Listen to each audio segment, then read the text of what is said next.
नमस्कार साथियों, कैसे हैं आप लोग। उम्मीद करता हूं आप स्वस्थ होंगे, आपकी पढ़ाई अच्छे से चल रही होगी। जो हमारा सेशन था इससे पहले का, उसमें काफी मजेदार सवाल लेके आए थे हम आपके लिए। आपको कैसा लगा? आपने अच्छा रिस्पांस दिया। ठीक है, तो आज का ये सेशन है स्टैटिक जीके का, जो हमारा ये सीरीज चल रहा है उसका आखिरी सेशन है। इसके बाद से जो हमारे करंट से रिलेटेड स्टैटिक, जैसे कि अगर कोई अवार्ड मिला है, जैसे भारत रत्न अभी अवार्ड मिला है सबको, जिस उनका नाम आ गया है हमारे सामने, तो उनकी लिस्ट पे देखते हैं ना कि हम आने, अगर आप पीवाईक्यू देखेंगे तो उसमें आपको नजर आएगा कि जो अवार्डी हैं भारत रत्न, उसके बाद से पद्म विभूषण, पद्म भूषण, पद्मश्री, इनके अवार्डी हैं, किस क्षेत्र से रिलेटेड हैं, वो उस क्षेत्र से रिलेटेड सवाल आपके सामने आता है। सवाल उस एग्जाम में, वो एग्जाम एसएससी का हो, एसएससी तो एकदम वहीं से उठा के पूछते ही है सवाल। आपके जो भी पद्म विभूषण से विभूषी हो, मतलब पद्मा के कोई भी अवार्ड हो, पद्मश्री हो, पद्म विभूषण हो, पद्म भूषण हो, क्षेत्र से रिलेटेड, जैसे कि कृषि हो गया, एग्रीकल्चर हो गया, साइंस एंड टेक हो गया, उसके बाद से जो कलाकार हैं उनके नाम से भी सवाल आता है।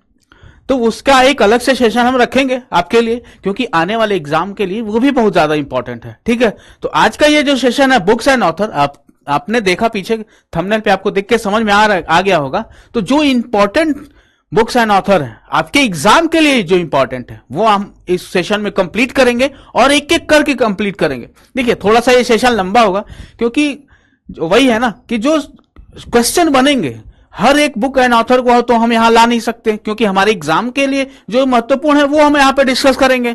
तो ये सेशन आपका थोड़ा सा लंबा होगा, पेशेंस रखेंगे हम और इस सेशन को अच्छे से कवर करेंगे। बहुत ही इंटरेस्टिंग होने वाला है। और इसके बाद से आपके साथ में इसकी पीडीएफ शेयर करेंगे हम अपने चैनल पे, उस व्हाट्सएप के चैनल पे, टेलीग्राम के चैनल पे, तो आप वहां से इजिली डाउनलोड कर सकते हैं और उसके साथ में आपको बहुत सारा मटेरियल मिलेगा। ठीक है, तो स्टार्ट करें आज का सेशन वही क्वेश्चन के फॉर्म में।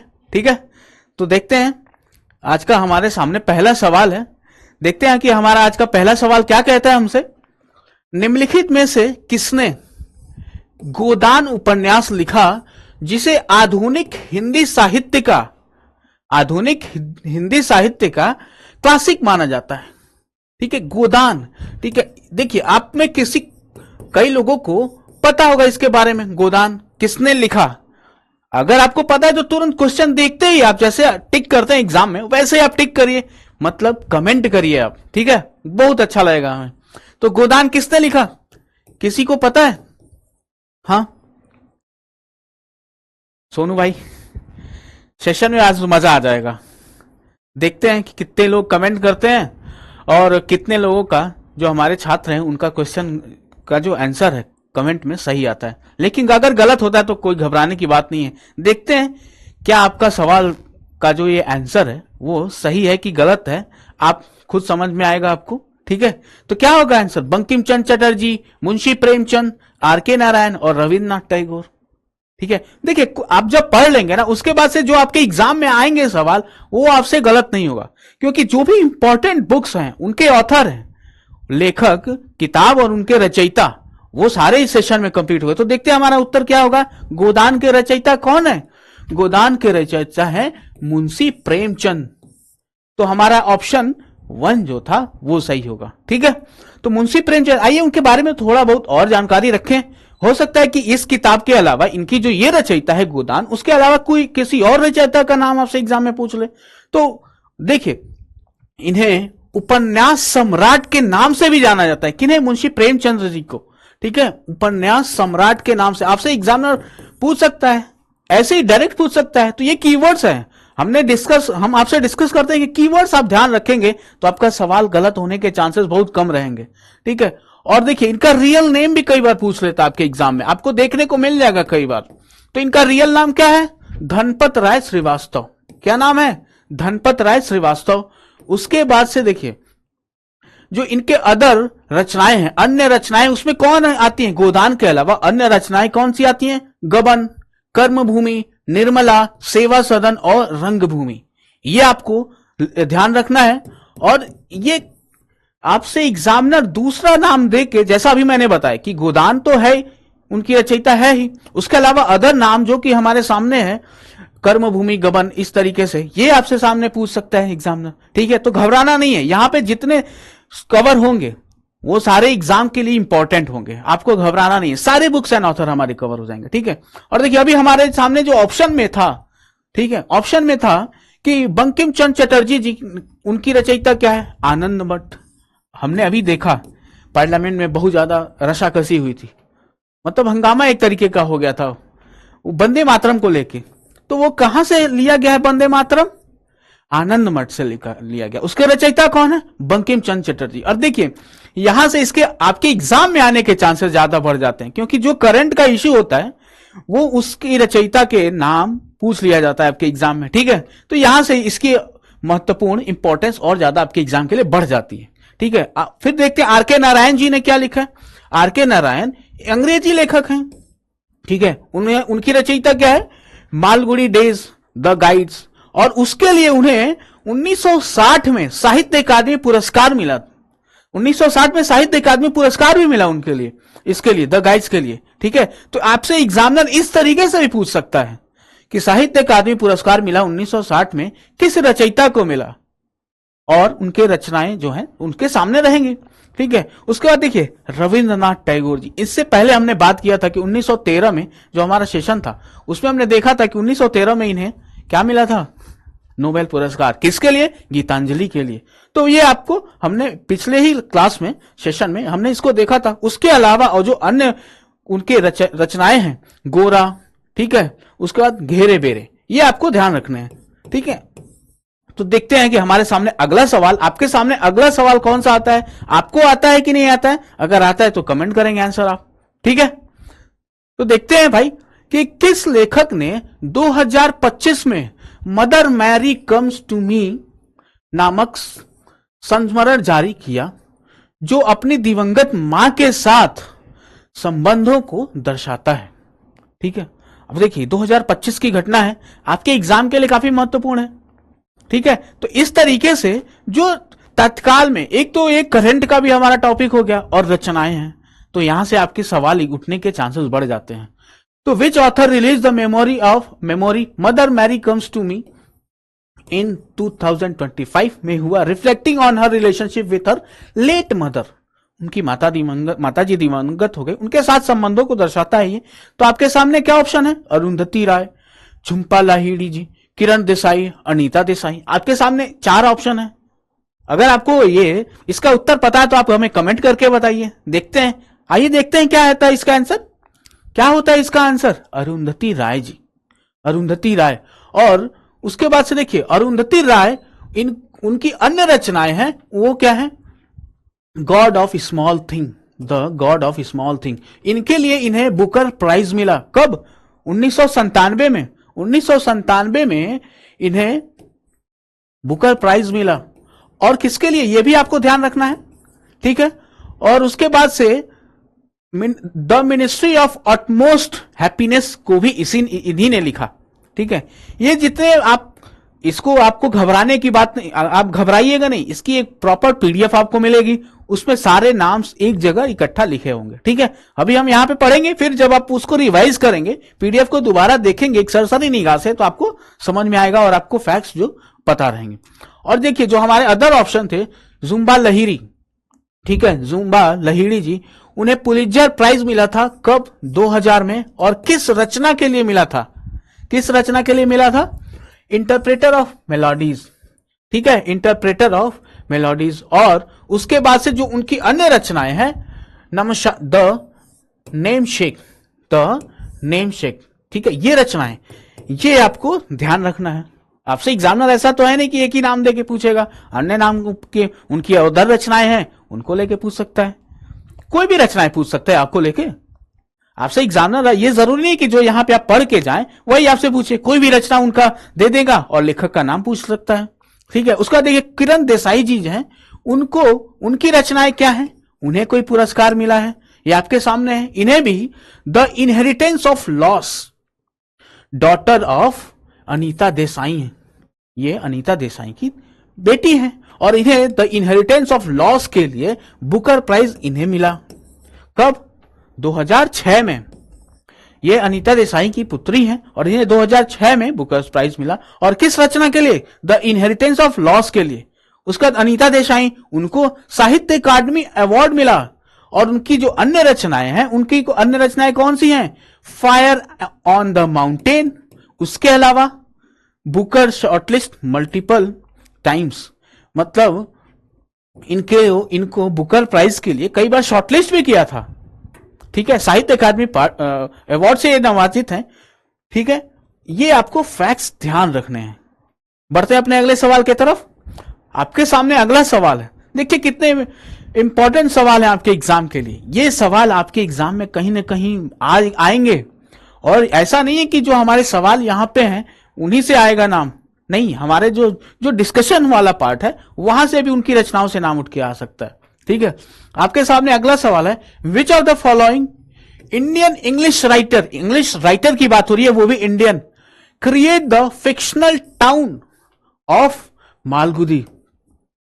देखिए मालगुडी यहां पे लिखा है, मालगुडी, ये आपको कीवर्ड्स है। अगर आपको कहीं दिखता है मालगुडी किससे रिलेटेड है, अगर आपको ये पता लग जाए, फिर आपको अगर आपसे सवाल पूछता है एग्जामिनर कैसे भी करके, किसी भी फॉर्म में रिफ्रेम करके, तो आप इजीली उसको टिक करके आगे बढ़ेंगे। उनके जो ऑथर हैं, रचयिता हैं, उनका नाम, लेखक का नाम। तो ऑप्शन में हमारे क्या है? राजा राव, मुल्कराज आनंद, आर.के. नारायण और Khushwant Singh.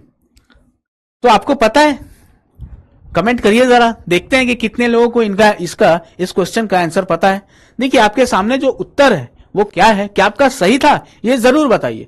Malgudi is a fictional town created by R K. Narayan ji, English writer, Indian English writer. अभी हमारे सवाल में ही ये समाहित था, ये आपके सामने जो फैक्ट्स था वो सवाल में ही था। यह मालगुडी द गाइड और स्वामी एंड फ्रेंड्स में आता है। ठीक है, इसके अलावा जो आर.के. नारायण जी के अन्य कृतियां हैं, रचनाएं हैं, उनके बारे में भी हम जानेंगे। लेकिन जो हमारा कीवर्ड्स हो गया मालगुडी, या फिर आप उच्चारण करेंगे मालगुडी इंग्लिश में, ठीक है, तो वो उससे आपको समझ में आएगा कि आर.के. नारायण जी से रिलेटेड है। ठीक है, उसके बाद से देखिए R K. Narayan, one of the trinity of English literature. उनके साथ में कौन कौन से थे? हमारे ऑप्शन में तो था ही उनका नाम, अभी हमने देखा ना, देखिए उनका नाम राजा राव, ठीक है, मुल्कराज आनंद जी। ये बोलते हैं ना ट्रिनिटी, मतलब त्रिमूर्ति। इससे पहले भी हमने देखा था अपने जो साहित्य म्यूजिक का, संगीत का जो था सेशन, उसमें हमने देखा था बहुत सारे ऐसे त्रिमूर्ति देखे थे। उसके बाद से कई बार हम इंस्ट्रूमेंट जब एक साथ इस्तेमाल करते हैं, सरोद, वीणा, इस तरीके से उनके साथ, तो उसको भी हमने देखा था। अगर आपको ये इंफॉर्मेशन नहीं पता है, तो अगर आपने ये सेशन नहीं देखा है, अटेंड नहीं किया है, तो आप जाके इस सेशन को प्लेलिस्ट से देखिए, आपको और ज्यादा इंफॉर्मेशन आपको मिलेगी। ठीक है, तो देखिए इसके बाद से साहित्य अकादमी अवार्ड 1960 में मिला किसके लिए? द गाइड के लिए, द गाइड के लिए। देखिए ये एग्जाम में आपसे पूछ सकता है ना, द गाइड किसकी रचना है, इस तरीके से। उसका देखिए राजा राव हैं, ये भी हमने देखा कि त्रिमूर्ति बोला जाता है राजा राव जी को, मुल्कराज आनंद जी को। उसके बाद से आर.के. नारायण, इन तीनों को इकट्ठा त्रिमूर्ति बोला जाता है इंग्लिश लिटरेचर का। उसके बाद से देखिए आइए देखते हैं रचनाएं क्या है। राजा राव जी की जो कंथपुरा के लिए प्रसिद्ध गांधीवादी आंदोलन पर आधारित है, इन्हें कंथपुरा के लिए जाना जाता है। ठीक है, ये आप ध्यान रखेंगे। ठीक है, इसमें फिलोसॉफिकल जो गांधी विचारधारा पे आधारित मूवमेंट है, ठीक है, जो हमारे देश को आजाद कराने में जो गांधी जी की विचारधारा है, उनके आंदोलन है, उस पे आधारित, उस फिलोसफी पे आधारित है इनका ये द कांतपुरा। ठीक है, Mulk Raj Anand ji known for untouchable coolie, मतलब उनकी रचनाएं हैं क्या? अनटचेबल कूली, इस तरीके की मुल्कराज आनंद जी की ये रचनाएं, इस तरीके से आप ध्यान रखेंगे। ठीक है, और खुशवंत सिंह जो हमारे आखिरी ऑप्शन था, उनके कौन सी रचनाएं हैं? Train to Pakistan, historian and journalist, ये इतिहासकार भी हैं और पत्रिका से भी रिलेटेड हैं, और इनका जो रचयिता है, रचनाएं हैं ट्रेन टू पाकिस्तान। इस तरीके से आप ध्यान रखेंगे तो हम हमारा जो सवाल है उसमें हम डिस्कशन तो कर ही रहे हैं, ठीक है, लेकिन उनके साथ में जो उनकी अन्य रचनाएं हैं जो अदर ऑप्शन में हैं उनके साथ भी हम डिस्कस करेंगे, तो एक साथ हमारे 4-5 सवाल एक साथ डिस्कस हो रहे हैं, ठीक है। इसीलिए मैं कह रहा था कि हमारा सेशन थोड़ा सा लंबा होगा, थोड़ा सा पेशेंस रखेंगे, इसके बाद आपका एक भी सवाल ऑथर का नहीं गलत होगा, ठीक है। हमारा आज का चौथा सवाल है आपके सामने, देखिए, which author release the Himalaya in a small house in 2025 chronicling life in a Himalayan village. आपसे पूछा जा रहा है किस लेखक ने 2025 में the Himalaya in a small house जारी की, जिसमें हिमालयी मतलब हिमालय के बारे में के गांव, जो हिमालय के गांव होते हैं उनकी जीवन शैली कैसी है, वहां का जीवन कैसे, लोग उनके क्या प्रॉब्लम्स हैं, क्या उनको झेलना पड़ता है, मतलब कि क्या कठिनाइयां होती हैं, ये सब उनको फेस करना पड़ता है, उसके बारे में उस रचना में उनके इस बुक में the Himalayan in A small house इसमें डिस्कस किया गया। इनके रचयिता कौन है ये आपसे पूछा जा रहा है। देखिए कितना इंटरेस्टिंग है ना, 2025 में की बात है, आपका करंट अफेयर है, लेटेस्ट करंट अफेयर, आपके एग्जाम में कहीं देख सकता है ना, दिख सकता है, जरूर देख सकता है, ठीक है। तो हमारे आप सामने जो ऑप्शन है, अमिताभ घोष, रस्किन बॉन्ड, अनुराधा रॉय और नमिता गोखले, आपके सामने 4 ऑप्शन है। अगर आपको आता है तो कमेंट करके बताइए, नहीं आता है तो हम बता रहे हैं, यहाँ पे गेस तो करिए, ठीक है। आपका देखते हैं कि गेस सही होता है कि गलत होता है, ठीक है। क्या है आंसर? अनुराधा रॉय जी, ठीक है, अनुराधा रॉय, अनुराधा रॉय,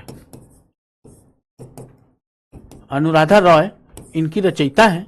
और उसके बाद से देखिए जो उनके अन्य रचनाएं, ये भी आपको पता होना चाहिए, क्योंकि आपसे वही बात है कि सारी रचनाएं जो इंपॉर्टेंट है हमारे एग्जाम के लिए वो हमें पता रहेंगी, तो हमारा सवाल गलत नहीं होगा।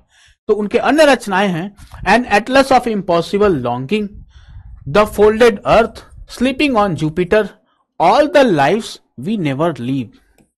ये सारी रचनाएं हैं उनकी प्रमुख कृतियां, ठीक है। ये आपको ध्यान रखना है, घबराना नहीं है अभी, तो ऐसा नहीं कि तुरंत याद हो जाएगा आपको, नहीं, ये तो मैं कह ही नहीं सकता, प्रैक्टिकल बात है ना। अभी हम पढ़ेंगे दोबारा, जब इसको हम सरसरी निगाह से आप देखेंगे तो आपको धीरे धीरे सारी चीजें ही याद होंगी, आपके दिमाग में बैठ जाएंगी, है ना सोनू भाई। घबराना नहीं है आप लोगों को। सोनू भाई आपके पास भी जो इंफॉर्मेशन है, अगर आपको आता है तो आप थोड़ा सा बताइएगा, ठीक है, देखते हैं, आपको भी पता होना चाहिए।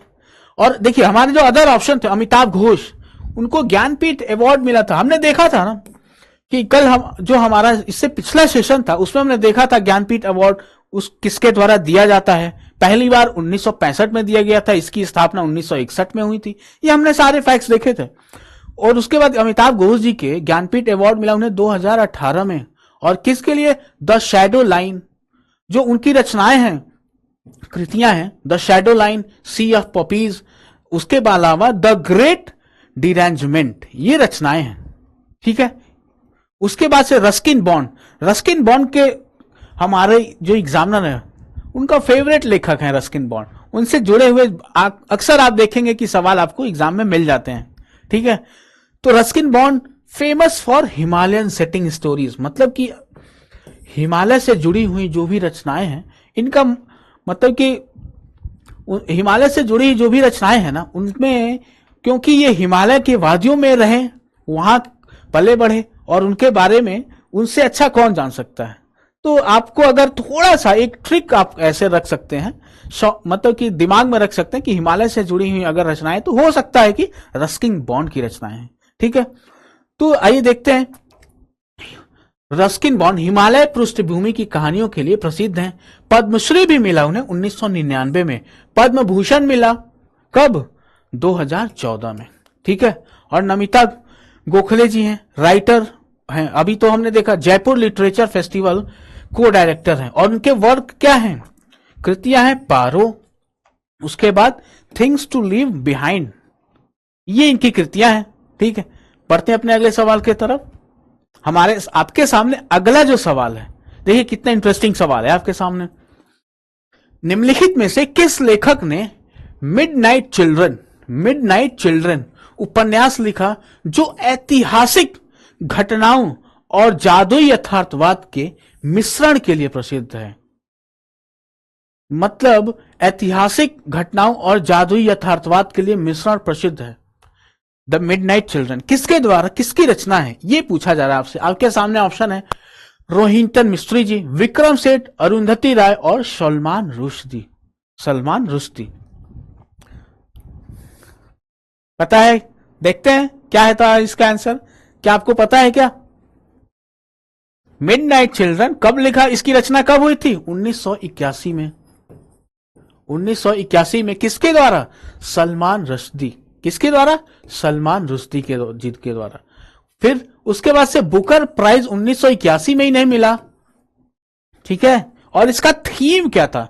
वैसे तो आपके एग्जाम में नहीं पूछता है, लेकिन कभी कभार क्या पता पूछ ले, तो अगर पता है तो आपका सवाल वो गलत नहीं होगा ना। अगर वही बात हुई कि अगर एक स्टेप थोड़ा सा आगे सोच के उसके बारे में हम प्रिपेयर करें एग्जाम के बारे में, तो हमारा सवाल गलत नहीं हो सकता। तो उसमें क्या थीम था, विषय क्या था? थीम मतलब विषय, मैजिकल रियलिज्म, ठीक है। मतलब कि जादुई यथार्थवाद उसका थीम था। हमारे सवाल में ये लिखा हुआ था, लेकिन ऐसा नहीं है ना कि वो सवाल में लिख के आपसे पूछते एग्जामिनर, ठीक है। और इंडिया इंडिपेंडेंस 1947, उसके बाद से मुख्य पात्र इसमें कौन थे? सलीम सिन्हाई का जन्म आधी रात को, ये है। उसके बाद से देखिए रोहिंटन मिस्त्री जी, ठीक है, उन्होंने एक फाइन बैलेंस, उसमें सोशल रियलिज्म और इमरजेंसी पीरियड के बारे में चर्चा है, उनकी रचयिता। फिर Vikram Seth a suitable boy, उनकी रचना कौन सी है? अ सुटेबल बॉय, ठीक है। उसके बाद से अरुंधति राय, अभी हमने देखा द बुकर प्राइज, हमने देखा इससे पहले वाले सवाल में हमने देखा कि the gods of small things Arundhati Roy ji के द्वारा लिखा गया है, और उसमें उनको बुकर प्राइज भी मिला 1997 में, ठीक है। तो इस तरीके से हमारी चर्चाएं आगे बढ़ रही, काफी इंटरेस्टिंग है। और भी महत्वपूर्ण सवाल आपके एग्जाम के लिए जो है ना, वो आपके सामने आते रहेंगे इस सेशन में। जो हमारा अगला सवाल है, which of the following Bengali writer compose the famous novel Anand Math. अभी हमने डिस्कस किया, देखिए ये तो पता होगा आपको, अब इसमें ज्यादा चर्चा करने की जरूरत है क्या? चलिए, शरद चंद्र चट्टोपाध्याय जी, रविन्द्रनाथ टैगोर जी, काजी नजरुल इस्लाम जी, बंकिम चंद्र चट्टोपाध्याय जी। सही कर दिया होगा आपने। हाँ, आनंद मठ 1882 में, कि 1882 अभी हमने देखा था इससे पहले कि हमने बताया आपसे, बंकिम चंद्र चट्टोपाध्याय जी। और सन्यासी रिबेलियन हुआ था कब? 18वीं शताब्दी में, उसके पे आधारित है ये, ठीक है। ये आपसे सवाल एग्जाम में पूछा जा सकता है इस तरीके से कि सन्यासी रिबेलियन, जो सन्यासी विद्रोह है, उस पे आधारित जो आनंद मठ है, उसके रचयिता कौन है? या फिर आपसे पूछा जाए कि सन्यासी विद्रोह पे रचयिता का क्या नाम है, उस पे बेस पे जो उसका नाम है आनंद मठ। कब लिखा गया था? 1882 में। उसके बाद वंदे मातरम, अभी हमने देखा इससे पहले कि वंदे मातरम वहीं से लिया गया है, ठीक है। नेशनल सॉन्ग है इंडिया का वंदे मातरम, ये भी हमें पता है। Bankim Chandra pioneer of modern Bengali novel, also उन्होंने, उनकी अदर रचनाएं क्या है ये भी आपको पता होना चाहिए। कौन सी रचनाएं? दुर्गेश नंदिनी, कपाल कुंडला भी उन्होंने लिखी है, ठीक है। अब देखते हैं शरद चंद्र जी, उन्होंने क्या लिखा? उनकी रचना क्या है? देवदास परिणीता, ठीक है, इस तरीके से। और टैगोर जी को हमने अभी देखा, गीतांजलि 1913 में उनको मिला था पुरस्कार, नोबेल पुरस्कार। काजी नजरुल जी, विद्रोही कवि, रचना विद्रोही। देखिए इनकी रचनाएं ही का नाम है विद्रोही, इसीलिए आप इस तरीके से ध्यान रख सकते हैं कि विद्रोही कवि का अगर कहीं नाम आता है तो वो कौन है?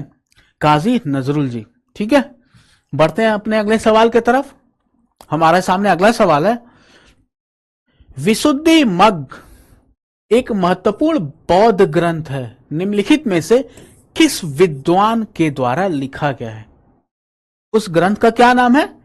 विशुद्धि मग्ग, ठीक है, विशुद्धि मग्ग। हम अपने जो एंशिएंट हिस्ट्री की क्लास जब हम देखेंगे उसमें हम चर्चा करेंगे, तो बहुत मजा आएगा, बहुत ही इंटरेस्टिंग होगा। और ये सारे जो फैक्ट्स हैं बुद्धिज्म से रिलेटेड, उस मतलब कि बुद्धिज्म, जैनिज्म, हिंदुइज्म, इस तरीके से जो एंशियंट हिस्ट्री से रिलेटेड जो उसमें मतलब कि डेवलपमेंट है, वहां हम काफी बहुत ही अच्छे तरीके से चर्चा करेंगे। सारे फैक्ट्स उस वहां पे एक तरीके से रिवाइज हो जाएंगे आपके। ठीक है, तो इसमें जो आपका 7वां सवाल है उसका आंसर क्या होगा, आइए देखते हैं। नागार्जुन, आर्यदेव, बुद्ध घोष और वसुबंधु। आपको पता है क्या इसका आंसर? सोनू भाई, आपको पता है? चलिए देखते हैं। जो विशुद्ध मग का अर्थ, पहले तो मग का अर्थ क्या है? शुद्धि का मार्ग। बुद्ध जी के जीवन के बारे में मतलब शुद्धि का मार्ग, और इसे कब लिखा गया था? 5वीं शताब्दी ईस्वी में। ठीक है, 5 सेंचुरी सीई, 5 सीई। यहां पे कंफ्यूज नहीं होना है बीसीई और सीई में, ये नहीं है, ये हमारा सही है। ठीक है, और किसके द्वारा लिखा गया? किसके द्वारा लिखा गया? बुद्ध घोष जी के द्वारा। हमारा कौन सा ऑप्शन सही होगा? सी, बुद्ध घोष जी।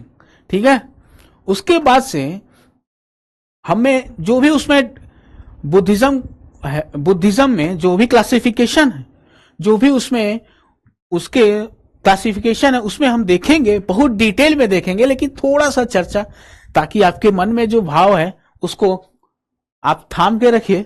ठीक है, तो दिस इज मतलब कि यहां पे यह थेरवाद बौद्ध धर्म का प्रमुख ग्रंथ है, थेरवाद। ठीक है, ये आपको ध्यान रखना है। इसमें शील, समाधि और प्रज्ञा का विस्तृत रूप से चर्चा है, वर्णन है।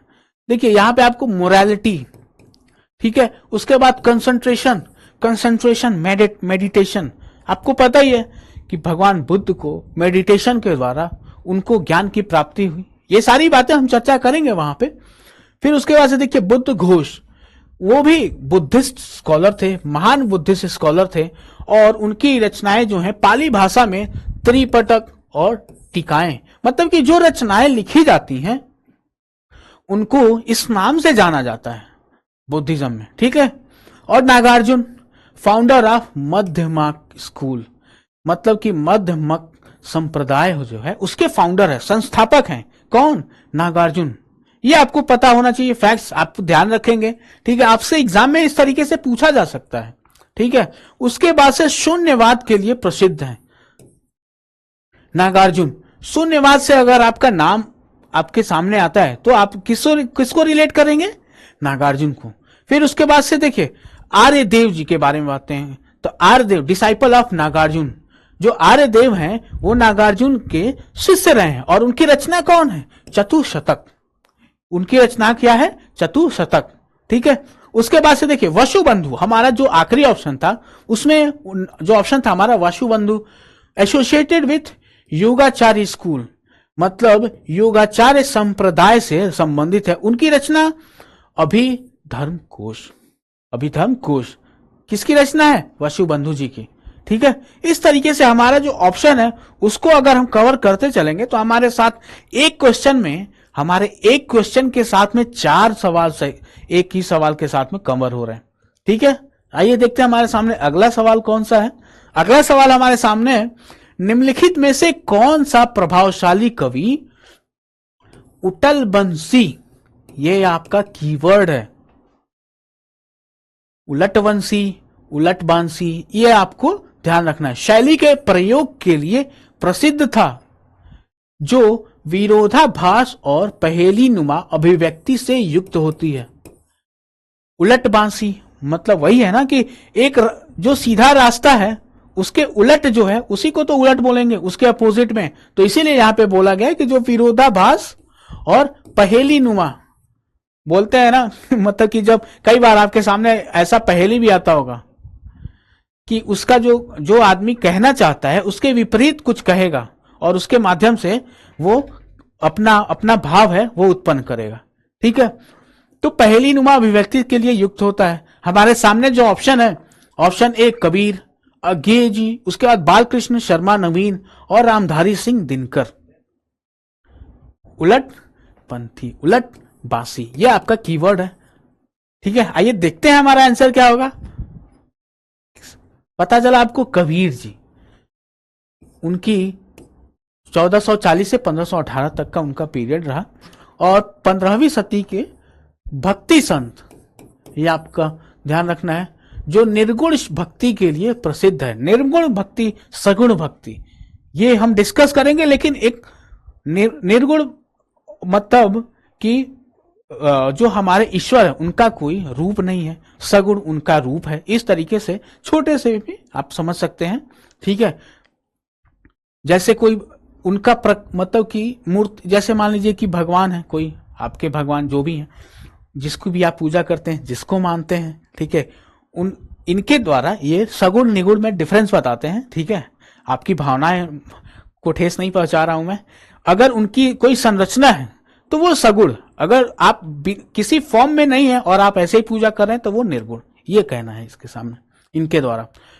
ठीक है, उलट बंसी स्टाइल, अभी हमने देखा कि विरोधाभासी, प्रतीकात्मक और रहस्यमय अभिव्यक्तियों के लिए आध्यात्मिक संदेश दिए हैं। उनके और क्या रचनाएं हैं ये भी आपको पता होना चाहिए, ये भी हमें पता होना चाहिए क्या है रचनाएं। दोहे, सखी शबद, बीजक, कबीर ग्रंथावली में संकलित, गुरु ग्रंथ साहिब में भी शामिल है।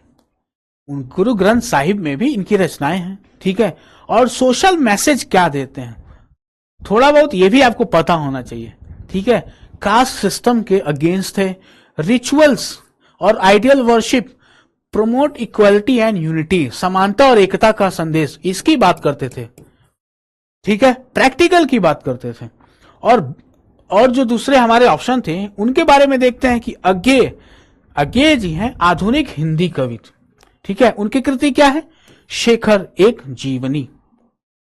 जो दूसरा ऑप्शन था, इसके अलावा बालकृष्ण शर्मा नवीन जी, वो राष्ट्रवादी कवि थे और स्वतंत्रता आंदोलन से जुड़े हुए थे। ठीक है, उसके बाद से रामधारी सिंह दिनकर, इनके बारे में तो बताने की जरूरत ही नहीं है।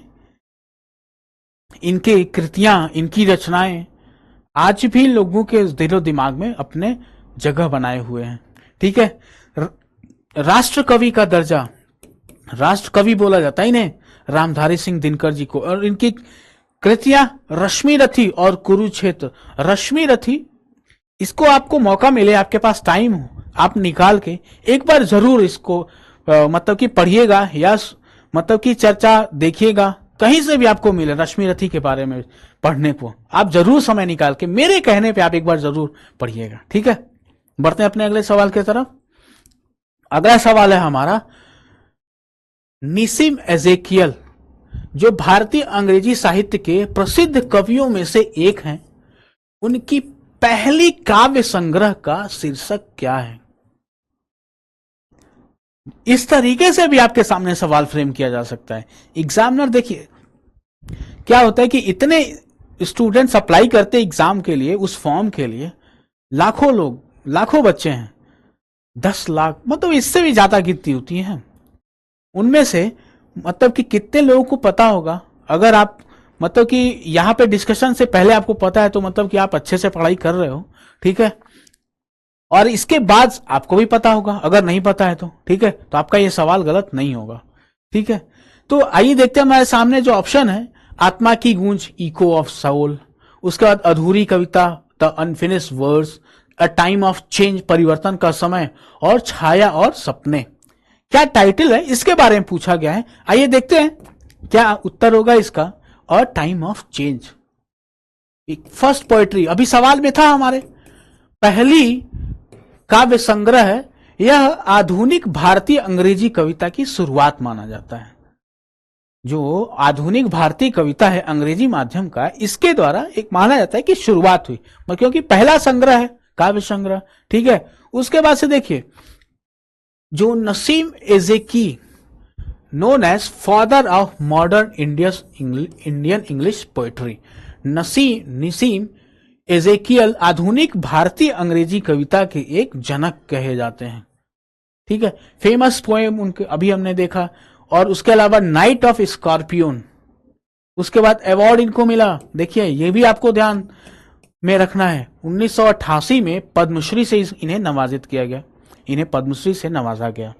तो आपको देख के समझ में आ रहा होगा कि जो अवार्डी होते हैं, मतलब कि जिनको अवार्ड मिला रहता है, वो हमारे एग्जाम के लिए बेहद ही खास महत्वपूर्ण है। तो उनसे रिलेटेड जो भी रचनाएं हैं वो हमारे एग्जाम में आने के चांसेस हैं, तो उनको पढ़ना ज्यादा जरूरी है।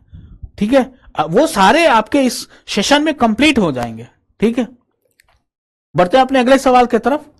निम्नलिखित में से किसने power with in the leadership legacy of Narendra Modi पुस्तक लिखी है? क्या नाम है? एस जयशंकर जी, डॉक्टर आर बाला सुब्रमण्यम, या फिर डॉक्टर ए के चौहान, के एस चौहान, या डॉक्टर ऐश्वर्या पंडित? ये भी तो सवाल आ सकता है आपके एग्जाम में, मोदी जी से रिलेटेड सवाल है। पता है आपको? कमेंट करके बताइए, देखते हैं कि किनको किनको पता है। आइए देखते हैं क्या आपका आंसर सही होता है।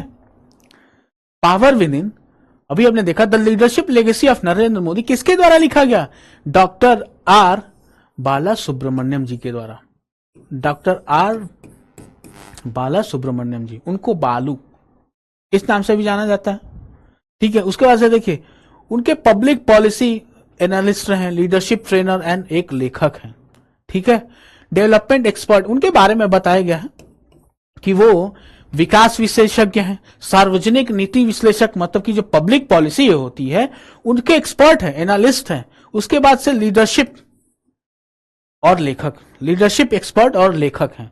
और डॉक्टर एस जयशंकर के बारे में भी आपसे पूछा जा सकता है आपके एग्जाम में, क्योंकि उनकी भी रचनाएं हैं।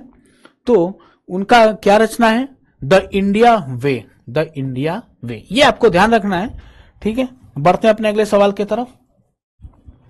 हमारा अगला सवाल है द बुक गीता रहस्य, ए philosophical interpretation of Bhagavad Gita. जो भगवत गीता की दार्शनिक व्याख्या है, क्या कौन सी किताब? गीता रहस्य निम्नलिखित में से किस नेता द्वारा लिखी गई है? किस नेता द्वारा लिखी गई है? आपके सामने ऑप्शन है अरविंद घोष, महात्मा गांधी, गोपाल कृष्ण गोखले और बाल गंगाधर तिलक जी के द्वारा। मतलब इस ऑप्शन में क्या सही है? आपको पता है तो कमेंट करिए। ठीक है, देखते हैं कि क्या हमारा आंसर होगा। हमारा आंसर होगा कि कौन लिखा है इसको? बाल गंगाधर तिलक जी के द्वारा, बाल गंगाधर तिलक जी के द्वारा। और जब वो मांडले के जेल में थे उस समय इन्होंने उसकी रचना की 1910 में। ठीक है, उसके बाद से बाल गंगाधर तिलक को किस नाम से जाना जाता है? लोकमान्य तिलक। और एक एक्सट्रीमिस्ट लीडर है। देखिए यहां पे हिस्ट्री का भी पार्ट है, ये हम चर्चा करेंगे, आपको पता भी होगा। ठीक है, उसके बाद स्वराज, हमने देखा ना, स्वराज मेरा जन्म सिद्ध अधिकार है, ये किसका मतलब कि कोट है? इन्हीं का कोट है, बाल गंगाधर तिलक जी का। ठीक है, उसके बाद से जो अरविंद घोष आध्यात्मिक दार्शनिक हैं और उनकी कृति मतलब रचना क्या है? द लाइफ डिवाइन, उनकी रचना है, ये भी आपको ध्यान रखना है। ठीक है, और महात्मा गांधी, इनके बारे में माई एक्सपेरिमेंट विथ ट्रूथ, ये किताब तो सभी को पढ़ना चाहिए, समय निकाल के पढ़ना चाहिए। अभी हमने बोला रश्मि रथी, उसके बाद से मैं बोल रहा हूं कि महात्मा गांधी जी का माई एक्सपेरिमेंट विथ ट्रूथ, ये आप जरूर पढ़िएगा। इससे आपको गांधी जी के बारे में जो भी इंफॉर्मेशन है आपके पास में वो तो है ही, और भी अच्छे से, और उसके बाद से उसको प्रैक्टिकली अपने लाइफ में भी इन्वॉल्व कर सकते हैं। ठीक है, इसको आप जरूर पढ़िएगा। और इन्होंने भी गीता को इंटरप्रेट, मतलब कि गीता की व्याख्या की है। और गोपाल कृष्ण गोखले जी, ये तो गुरु रहे हैं, उदारवादी नेता, और गांधी जी के गुरु हैं, ये गुरु रहे। इन्होंने ही गांधी जी को भारत के बारे में, यहाँ की जो भी मतलब कि वहां उस समय एक तरीके से पॉलिटिकल गुरु बोल सकते हैं आप। ठीक है, निम्नलिखित में से किसने chalk on food economics and society पुस्तक लिखी? ये आपके सामने क्वेश्चन है। ऑप्शन है आपके सामने सुब्रमण्यम स्वामी, सबको पता है इनके बारे में, अभिजीत बनर्जी, रघुराम राजन और शक्तिकांत दास। ठीक है, क्या उत्तर होगा आपको पता है? कमेंट करिए, देखिए आपका उत्तर सही होता है कि गलत होता है। Chalk on food economics and society Abhijit Banerjee ji के द्वारा लिखी गई है। ठीक है, कि उनके साथ में देखिए उनके साथ में कौन है उनके रचना के दौरान, उनका भी अगर उनका कंट्रीब्यूशन है तो उनके भी नाम आपसे पूछा जा सकता है। तो एस्टर डुफ्लो के साथ में इन्होंने इसकी रचना की। ये भी आपके सामने एग्जाम में आ सकता है, ठीक है। अभिजीत बनर्जी, आपको पता ही होगा, नोबेल प्राइज मिला था नई नई इकोनॉमिक्स में, कब मिला था? 2019 में, ठीक है। और इन्हीं के साथ मिला था, एस्टर डुफ्लो और माइकल क्रीमर के साथ में, फॉर एक्सपेरिमेंट। उनको किसके लिए मिला था ये भी आपको पता होना चाहिए। तो किसके लिए मिला था? गरीबी उन्मूलन के प्रयोगात्मक दृष्टिकोण के लिए मिला था, ठीक है। और उसके बाद से देखिए सुब्रमण्यम स्वामी जी, इकोनॉमिस्ट है, पॉलिटिशियन है, भारत के बहुत बड़े पॉलिटिशियन है, इकोनॉमिस्ट भी है। उसके बाद से उनकी जो बुक है रिसेट, ये आपको ध्यान रखना है, आपको हो सकता है कि आपके एग्जाम में देखने को मिल जाए, ठीक है। The regaining India's economic legacy, ठीक है। रघुराम राजन, ये तो आरबीआई के गवर्नर भी रहे हमारे, ठीक है, farmer RBI governor. Book I do what I do, fault line, ये इनकी रचनाएं हैं, ठीक है। बढ़ते हैं अपने अगले सवाल की तरफ। देखिए यहां पे थोड़ा सा ये सेशन लंबा होगा, लेकिन इसके बाद में आपकी एक भी जो बुक है ना ऑथर और कहीं से पढ़ने की जरूरत नहीं पड़ेगी आपको, ठीक है। यहां पे आपका जितने भी हैं सारे कवर होंगे। थोड़ा सा पेशेंस रखिए, अच्छे से ध्यान रख के इसको देखिए, ठीक है, आपका सारा कवर हो जाएगा। तो हमारे सामने अगला है पेरिप्लस ऑफ एरिथ्रायन सी, किस काल में लिखा गया? यह आपसे पूछा जा सकता है। 5th सेंचुरी एडी, देखिए ये भी आपको ध्यान रखना होता है, एडी बीसी और एडी, कहीं आप कंफ्यूज होके कुछ अलग ना लगा दें, एडी के जगह बीसी लगा दें, बीसी के जगह पे एडी लगा दें। तो 5th century AD, 3rd century AD, 2nd century BC और 1st सेंचुरी एडी कब लिखा गया, ठीक है, और किसके द्वारा लिखा गया, ये सभी हम इसके एक्सप्लेनेशन में चर्चा करेंगे। तो इसका उत्तर क्या होगा, आंसर क्या होगा इसका आंसर होगा कि 1st सेंचुरी एडी में, देखिए एडी आपको ध्यान रखना है, 1st सेंचुरी एडी में लिखा गया इसको, ठीक है। और ग्रीक स्पीकिंग इजिप्टियन मर्चेंट, मतलब कि एक यूनानी भाषी मिस्र का व्यापारी, उसने लिखा, इसकी रचना की। और मेरी वही है ना कि 1st सेंचुरी एडी में जो मतलब कि वहां पे जो मिस्र के साथ में जो ट्रेड होता था, ट्रेड रूट, कौन सा ट्रेड रूट? मैरीटाइम, मतलब कि समुद्री मार्ग का वर्णन किया उसने। जो उस व्यापारी का जो अनुभव था, एक्सपीरियंस था, उसको इसमें उसने समाहित किए हुए हैं। उसके बाद से इसमें देखिए भारतीय पोर्ट को, भारतीय बंदरगाह भरूच, मुजीरिस और अरिकामेडू को भी मेंशन किया है, ठीक है। उसके बाद से उसने इस रचना के माध्यम से भारत और रोम के बीच में जो क्या ट्रेड व्यापार के रिश्ते हैं, किस लेवल के रिश्ते हैं, उसको समझाने की कोशिश की है, ठीक है। बढ़ते हैं अपने अगले सवाल की तरफ। निम्नलिखित में से किसने पर्वत शिरोमणि भगत सिंह कोश्यारी, ये काफी इंपॉर्टेंट सवाल है आपके सामने और आपके एग्जाम में देखने को मिल सकता है, ठीक है। पुस्तक किसने लिखी है, यह आपसे पूछा जा सकता है। किनके ऊपर है ये तो हम अभी देखेंगे, लेकिन किसने लिखी है, किसकी रचयिता है, ये देखते हैं। ऑप्शन है हमारे सामने अरुण शौरी जी, मदन मोहन सती, पीएस रमन या गोपीचंद पी हिंदुजा जी। कौन है? अगर आपको आंसर पता है तो आप कमेंट करिए, ठीक है। देखिए गलत होता है होने दीजिए, गलत होगा तो अच्छी बात है। अगर हमारा सवाल, जैसे देखिए आप एग्जाम में मॉक लगा रहे हो या फिर एग्जाम में कोई सवाल गलत हो जाता है तो कितना नेक्स्ट टाइम वो गलत नहीं होता है, क्योंकि आपके दिमाग में बैठ जाता है। तो वैसे ही अगर आप कमेंट करेंगे तो गलत होगा, फिर मैं बताऊंगा तो वो आपके दिमाग में बैठ जाएगा, वो गलत नहीं होगा आपके एग्जाम में, ठीक है। तो आप घबराए नहीं करिए, ये मत सोचा करिए कि मेरा गलत होगा। तो ये इस जो बुक की रचना है पर्वत शिरोमणि भगत सिंह कोश्यारी, किसके द्वारा लिखा गया है?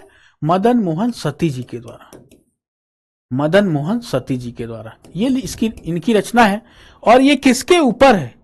जो महाराष्ट्र के राज्यपाल थे, अब तो पूर्व राज्यपाल हैं कोश्यारी जी, उनके ऊपर, भगत सिंह कोश्यारी जी के ऊपर लिखा गया है।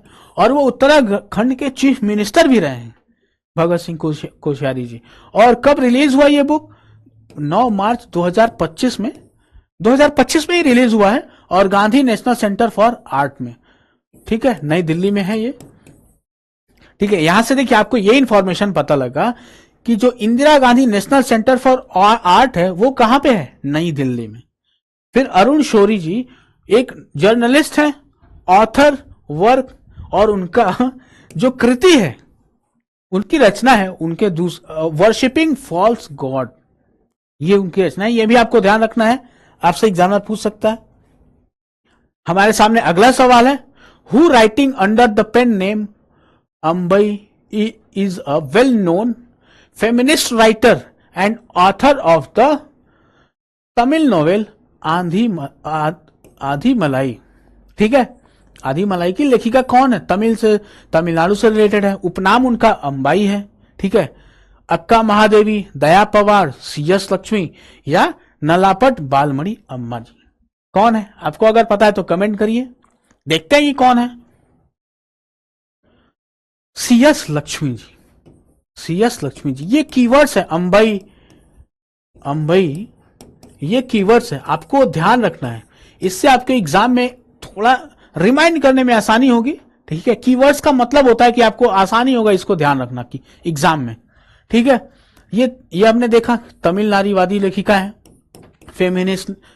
फिर उन्होंने आधी मलाई ये लिखा, उसमें इवनिंग माउंटेन, मतलब कि महिलाओं, इसमें लैंगिक मुद्दों पर केंद्रित है। अवार्ड उनको मिला है साहित्य अकादमी अवार्ड, कब मिला ये भी आपको ध्यान रखना है, 2021 में साहित्य अकादमी अवार्ड से नवाजित हुई, इनको दिया गया। किसके लिए दिया गया? शिवप्पू कजुथुइन ओरू पचाई परवी। ये थोड़ा सा नाम आपको थोड़ा सा अपने तरीके से आपको ध्यान रखना है।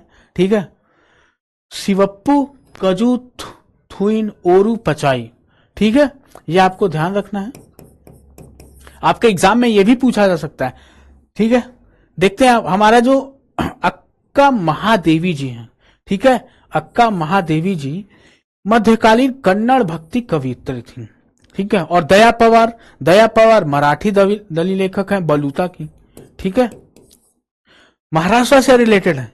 उसके बाद से जो हमारे नलापट बालमणि अम्मा जी हैं, मलयालम कवित्री हैं, अम्मा कवित्री, उनको इस नाम से भी जाना जाता है। इस तरीके से मतलब कि अगर पूछा जाएगा, एग्जामिनर आपसे थोड़ा सा अलग हट के पूछना चाहेगा तो भी आपको इनके माध्यम से याद रहेगा। कीवर्ड्स आपको पकड़ के रखना है।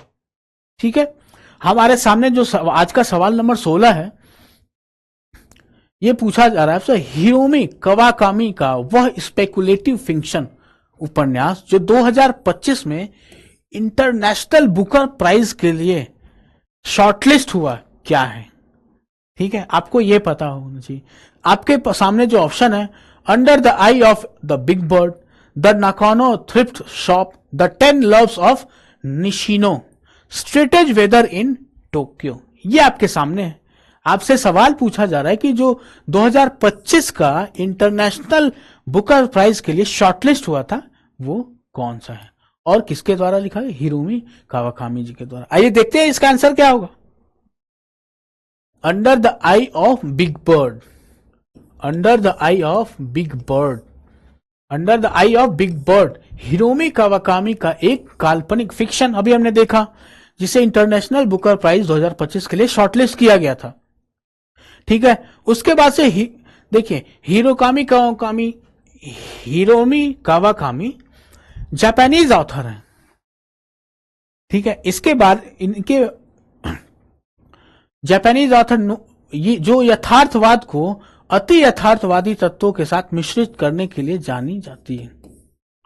ठीक है, अदर उनके जो काम है, इस मतलब कि जो अदर रचनाएं हैं, ये है आपके सामने कि strange weather in Tokyo, the Nakami thrift shop, the 10 loves of Nishino. मतलब जो अदर ऑप्शन थे वो भी इन्हीं की रचनाएं, लेकिन पूछा गया आपसे कि जो शॉर्टलिस्ट हुआ था 2025 के लिए Booker prize, international Booker prize 2025 के लिए इनकी रचना, उसमें कौन थी? तो कौन सी थी? The under the eyes of big bird. ठीक है, एक जापानीज ऑथर की बुक है, काफी महत्वपूर्ण है और उसको आपको जरूर पढ़ना चाहिए। ठीक है, किसी को पता है क्या? किसी ने पढ़ा है उसको? चलिए मैं बताऊंगा आपको। ठीक है, आज का अगला सवाल है, सरोजिनी नायडू की 1905 में प्रकाशित पहली कविता संग्रह, सरोजिनी नायडू जी की पहली कविता संग्रह के बारे में पूछा जा रहा है कि शीर्षक क्या था, शीर्षक क्या है। ठीक है, the golden threshold, song of dawn, the captive lady या उर्वशी, क्या था, पता है क्या? सोनू भाई आपको पता है क्या इसका आंसर? सरोजिनी नायडू जी का जो थीम है, उस प्रकाशित पहली कविता संग्रह, उनकी थीम क्या है? आइए देखते हैं, आपको भी पता होना चाहिए। 1905 में द गोल्डन थ्रेशोल्ड, ये शीर्षक था 1905 में। ये आपके पास इंफॉर्मेशन होनी चाहिए। सरोजिनी जी को नाइटिंगेल मतलब कि भारत की कोकिला कहा जाता है, इस नाम से भी आपको पता होगा। फिर उनके बारे में जो अदर इंफॉर्मेशन है, क्योंकि हिस्ट्री से रिलेटेड है और स्वतंत्रता सेनानी भी है। कवित्री, स्वतंत्र भारत की पहली महिला राज्यपाल, उत्तर प्रदेश की पहली महिला राज्यपाल। ठीक है, तो जो स्पेशली हर एग्जाम में, एसएससी के भी एग्जाम में आ सकता है, रेलवे के भी एग्जाम में आ सकता है, लेकिन उत्तर प्रदेश से रिलेटेड जो भी एग्जाम है उनके लिए तो मोस्ट इंपॉर्टेंट है ये सवाल। उनके अदर जो कार्य हैं, the bird of time, the broken wings. ठीक है, बढ़ते हैं अपने अगले सवाल की तरफ। हमारा अगला सवाल है, the breaking rock and barrier पुस्तक किसके द्वारा लिखी गई है? हमारे सुदीप्ता सेन गुप्ता जी, अरुण शौरी, सौमित चटर्जी और पंकज मिश्रा। आइए देखते हैं, ब्रेकिंग रॉक्स एंड बैरियर किसके द्वारा लिखा गया था? सुदीप्ता सेन गुप्ता जी के द्वारा। ठीक है, और सुदीप्ता सेन गुप्ता भारत की पहली महिला हैं जिन्होंने अंटार्कटिका अभियान में शामिल की गई, पहली भारतीय महिला है। और वो एक, उसके साथ में वो भूवैज्ञानिक और पर्वतारोही भी रही हैं। अंटार्कटिका पे जो पोलर रीजन है, यहाँ पे आर्कटिक जो हमारा जो ये अर्थ है, आर्कटिक ये पोलर रीजन है, यहाँ पे रिसर्च वगैरह करते हैं भूवैज्ञानिक वहां जाके। तो वही बोला जा रहा है कि उसमें इन्होंने जो काम किया है उसके एक्सपीरियंस को शेयर किया इन्होंने इसके माध्यम से। पुस्तक का विषय क्या था? भूवैज्ञानिक कार्य, हिमालय व अंटार्कटिका अभियानों का अनुभव। मैंने बताया ना अभी कि जो इनका एक्सपीरियंस है अपने क्षेत्र से जुड़ा हुआ, उन्होंने अपना शेयर किया। उसके बाद में अरुण शौरी एक जर्नलिस्ट ऑथर हैं, वर्शिपिंग फॉल्स गॉड, ये हमने देखा था। सौमित चटर्जी अभिनेता और पंकज मिश्रा लेखक हैं। पंकज त्रिपाठी से आप नहीं कंफ्यूज होइएगा। ठीक है, बढ़ते हैं अपने अगले सवाल की तरफ। 2025 के उपन्यास द ड्रीम काउंट के लेखक कौन है? कौन है लेखक? थोड़ा सा ज्यादा ब्लर हो जा रहा है यहां पे, है ना? अब सही है। 2025 के उपन्यास ड्रीम काउंट के लेखक कौन है? फिलिप पुलमैन, उसके बाद में चिमामांडा गोजी अदिची, ओशन वुओंग और या फिर डैन ब्राउन।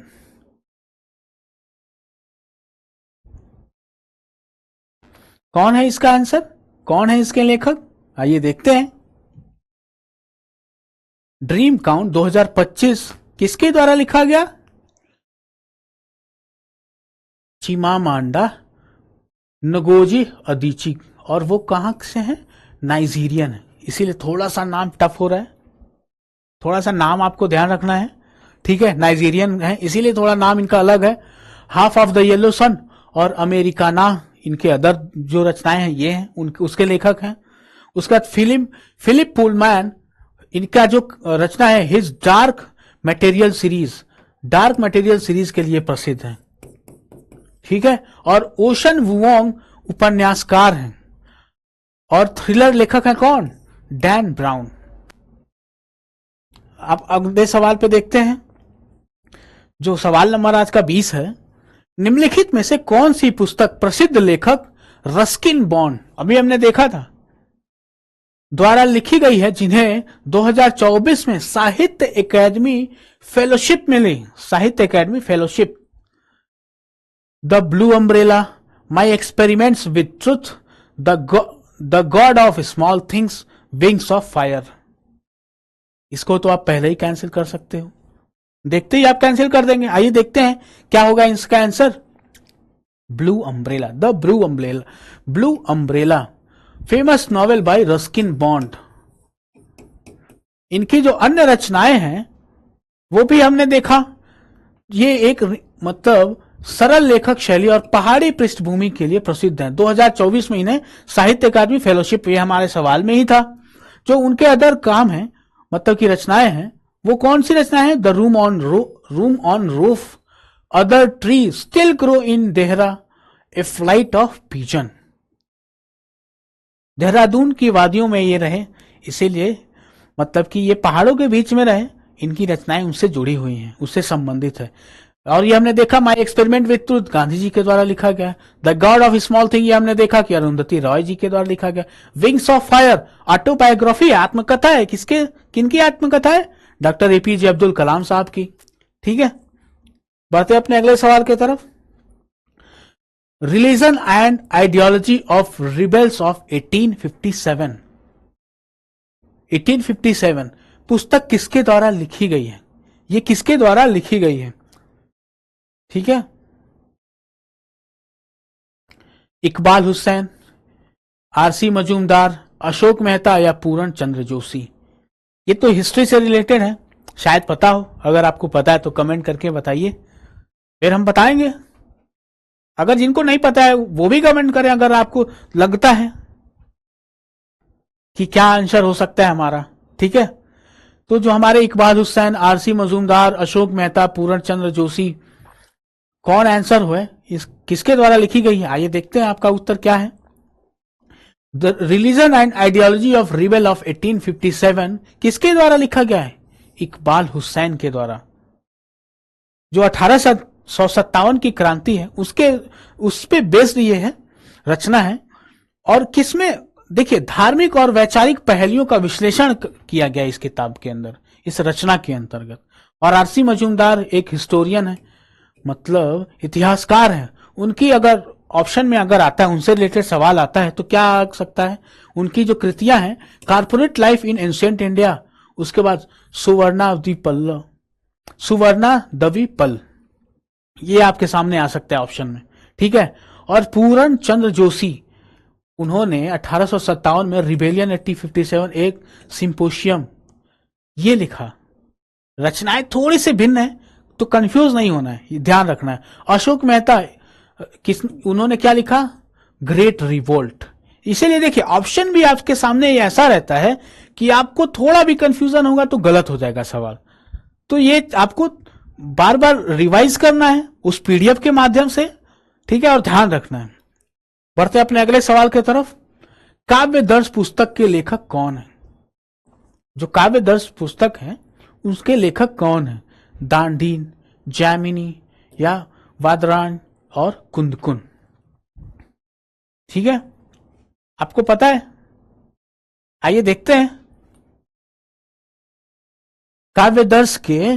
देखिए पहले तो ये संस्कृत का है, संस्कृत काव्य शास्त्र है। किनके द्वारा लिखा गया है? दांडी जी के द्वारा, दांडीन जी के द्वारा। ठीक है, और दांडीन कौन है? इनकी अन्य क्या रचनाएं हैं ये भी हमें पता होना चाहिए। अभी हमने देखा कि ये संस्कृत साहित्य, संस्कृत से के विद्वान हैं, प्राचीन संस्कृत के। इनकी जो अन्य कृतियां हैं, 10 कुमार चरितम, अवंती सुंदरी, ये इनकी रचनाएं हैं। ये भी आपको ध्यान रखना है, आपसे एग्जामिनर पूछ सकता है, ये भी गलत नहीं होना चाहिए आपका।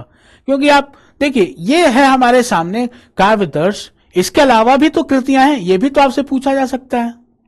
ठीक है, और जैमिनी जी पूर्व मीमांसा सूत्र, पूर्व मीमांसा, जिन्हों संस्कृत के बारे में थोड़ी बहुत भी जानकारी होगी, ये उनसे सवाल आसानी से बन गया होगा और ये उनके द्वारा ये नाम सुना हुआ लग रहा होगा।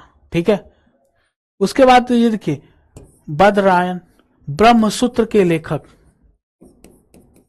ठीक है, उसके बाद से कुंद जैन आचार्य हैं, उनकी कृतियां हैं समय सार और उसके बाद प्रवचन सार, कुंद जी की। ठीक है, बढ़ते हैं अपने अगले सवाल की तरफ। इंदु प्रकाश में new lamp of for old Indu Prakash में किसकी कृति है, ये भी आपको पता होना चाहिए। The new lamp of old किसके द्वारा प्रकाशित किया गया।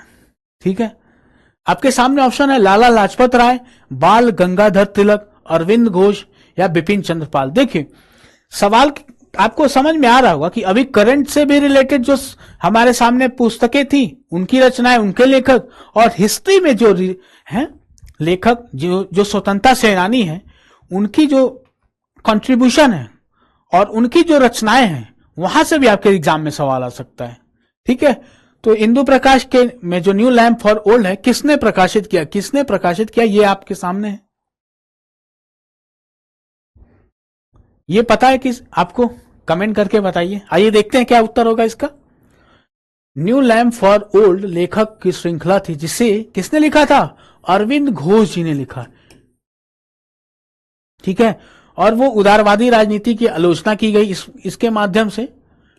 किसकी उदारवादी, कांग्रेस की। अरविंद घोष जी, आपने सुना होगा नरम दल गरम दल। ठीक है, अरविंद घोष क्रांतिकारी व दार्शनिक थे। उनकी कृतियां essay on the Gita, life divine, ये आपको ध्यान रखना है। बाल गंगाधर तिलक, गीता रहस्य, यह भी हमने देखा। Arctic home in the Vedas, ये आपको ध्यान रखना है। यहां से आपसे एग्जामिनर कंफ्यूज कर सकता है ये पूछ के। उसके बाद लाला लाजपत राय, उनकी रचनाएं क्या हैं, उनकी अनहैप्पी इंडिया और यंग इंडिया, ये आपको ध्यान रखना है, लाला लाजपत राय जी की कृतियां। ठीक है, साइमन कमीशन, लाठीचार्ज 1928, इस तरीके से थोड़ा बहुत ऐसे कोरिलेट करके अगर आप ध्यान रखने की कोशिश करेंगे, आपको इजीली रिमाइंड होगा। ठीक है, बिपिन चंद्र पाल जी की रचनाएं, उनकी क्या है, द सोल ऑफ इंडिया, ये। आइए देखते हैं हमारा अगला सवाल क्या कहता है। Who is the author of a game of two half, the story of the golden era of Indian club football. Football से रिलेटेड, जैसे कई ऐसे मतलब लेखक होते हैं जो स्पोर्ट्स से रिलेटेड लेखक होते हैं, वो लिखते हैं, तो उनसे भी हमारे एग्जाम में सवाल आता है। तो इसके रचयिता कौन है, सुनील छेत्री, ये तो हमारे बहुत अच्छे प्लेयर हैं। आनंद पटेल, ऋषभ राय, और या फिर कृष्ण राव। अगर आपको पता है तो कमेंट करिए। हाँ सोनू भाई, पता है आपको इनके रचयिता कौन है। आइए देखते हैं इसके रचयिता कौन है, ऋषभ रॉय, यह आपको पता होना चाहिए। इसके बाद आप का ये सवाल अगर आता है तो गलत नहीं होगा। ठीक है, ऋषभ रॉय, ऋषभ पंत क्रिकेट से रिलेटेड, लेकिन ऋषभ राय की बात हो रही है यहां पे। ठीक है, यह पुस्तक भारतीय क्लब फुटबॉल के स्वर्णिम, ये हमने देखा, उसके विकास को बताती है। उसके बाद से जो इससे रिलेटेड, फुटबॉल से रिलेटेड जो रचनाएं हैं, ये भी आपको पता होना चाहिए। फुटबॉल पुस्तकें हैं नोवी कपाड़िया की the bare foot of boots, ये भी आपको पता होना चाहिए। ठीक है, और बोरिया मजूमदार जी, उनकी जो रचना है the goal story of Indian, ये आप ध्यान रखेंगे। आपके सामने सवाल है, द ग्रेट इंडियन नोवेल 1989 के लेखक कौन है। जैसे देखिए, जो बुक का नाम होता है इंग्लिश में, वही आपसे सवाल में आता है। उसका हिंदी ट्रांसलेशन थोड़ा सा वो, मतलब कि जो शीर्षक होता है वही तो नाम देके पूछेगा आपसे एग्जामिनर। ठीक है, तो द ग्रेट इंडियन नोवेल 1989 के लेखक कौन है, किरण नागकर, शशि थरूर, विक्रम सेठ या अरुंधति राय। आपके सामने ऑप्शन है, उनमें जो ऑप्शन सही है वो अगर आपको पता है तो कमेंट करके बताइए, नहीं तो हम हैं यहां पे आपको बताने के लिए। ठीक है, आइए देखते हैं कौन सा सही है आंसर। कौन सा सही है आंसर, शशि थरूर। अभी देखा उन्होंने, आपने केरलम में उनकी मेहनत से कांग्रेस ने अच्छा सीट निकाला और वहां पे उनके से उनका जो गठबंधन, उनका सरकार बनेगा। एमपी है, member of parliament Shashi Tharoor, और कितने ज्ञानी इंसान हैं।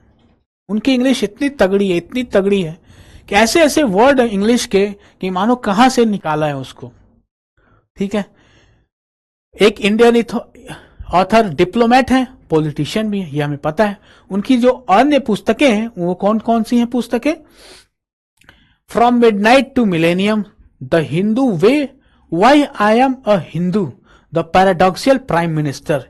ये आपको ध्यान रखना है, आपसे एग्जाम में किसी न किसी एग्जाम में देखने को मिल सकता है इससे रिलेटेड सवाल।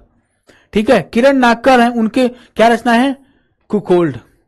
और Vikram Seth a suitable boy, ये हमने देखा था इससे पहले वाले क्वेश्चन में। अरुंधति राय, ये हमने देखा गॉड्स ऑफ स्मॉल थिंग, उनको बुकर प्राइज भी मिला इसके लिए।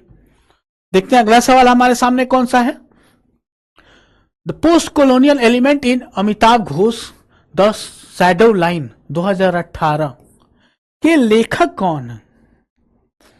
जैसे वर्णन, कोई लेखक है उस मतलब कि कोई रचना है, उसके अंदर कोई वर्णन है, उसके अलग लेखक हैं, तो वो भी आपसे पूछा जा सकता है। और ये तो 2018 से रिलेटेड है, एकदम करंट, आपसे पूछ सकता है एग्जामिनर। तो हमारे सामने जो ऑप्शन है, अरुंधति राय, सलमान रुश्दी, निवेदिता निवी और अमिताभ घोष। आइए देखते हैं। निवेदिता निवी, निवेदिता निवी जी, ठीक है, ये आपको ध्यान रखना है। अमिताभ घोष की रचना है, ऑथर ऑफ ओरिजिनल नोवेल। उसके बाद shadow line, sea of poppies and glass, the glass palace, ये हमने देखा। अरुंधति राय जी का हमने देखा, the god of small thing. Salman Rushdie का हमने देखा, मिडनाइट चिल्ड्रन, उसके लिए उनको बुकर प्राइज मिला था, ये भी हमने देखा था इससे पहले सवाल में। ठीक है, द मिडनाइट चिल्ड्रन, ये हमने देखा, उपन्यास के लेखक कौन है, इसको डिस्कस करें। ठीक है, Khushwant Singh, the train to Pakistan patriotic based novel है। I shall not hear the nightingale, ये खुशवंत जी की मतलब की रचनाएं हैं। रस्किन बॉन्ड, ये हमने देखा। Blue umbrella, the room on the roof. ठीक है, इससे पहले ये जो सवाल था, द मिडनाइट चिल्ड्रन, इसको हमने देखा, आप कमेंट करके बताइए, ये हमने अभी डिस्कस किया था इससे पहले। The white tiger, the white tiger पुस्तक किसके द्वारा लिखी गई है। चित्रा दिवाकरुणी, राजीव मल्होत्रा जी, अरुंधति रॉय या अरविंद अडिगा, किसके द्वारा लिखा गया है द व्हाइट टाइगर। ठीक है, आइए, द अरविंद अडिगा जी के द्वारा, Arvind Adiga, the white tiger 2008 में इन्होंने लिखा, और बुकर प्राइज मिला इनको इसके लिए 2008 में, बुकर प्राइज। देखिए, जो ऑथर से रिलेटेड जो प्राइज होते हैं, उनमें अगर प्राइज विनिंग बुक्स होती हैं, उनके ऑथर होते हैं, वो एग्जाम के लिए बेहद ही महत्वपूर्ण हो जाता है वो। ठीक है, वो, और ये हमने अभी बताया कि जो पद्म अवार्डी होते हैं, उनसे भी रिलेटेड जो ऑथर हैं, उनसे रिलेटेड जो कृतियां हैं, रचनाएं हैं, वो भी इंपॉर्टेंट होता है हमारे एग्जाम के लिए। तो जो आइए देखते हैं कि चित्रा दिवाकरुणी, भ्रम का महल इनकी रचना है। मसालों की मालकिन, ये भी इनकी रचना है, ये भी आपको ध्यान रखना है। Rajiv Malhotra, breaking India, the battle for Sanskrit. Arundhati Roy ji के बारे में अभी हमने देखा, कई बार देखा, the small thing, the god of small thing. उसके बाद में देखिए, हु अमंग द फॉलोइंग, किसने लिखा, द इनहेरिटेंस ऑफ लॉस, किसके द्वारा यह पुस्तक लिखी गई है। राजीव मल्होत्रा, अमिताभ घोष, किरण देसाई या अलका जोशी, किसके द्वारा लिखा गया ये किताब। ठीक है, ऑप्शन ए बी सी में से कौन सा सही है। ऑप्शन की किरण देसाई, किरण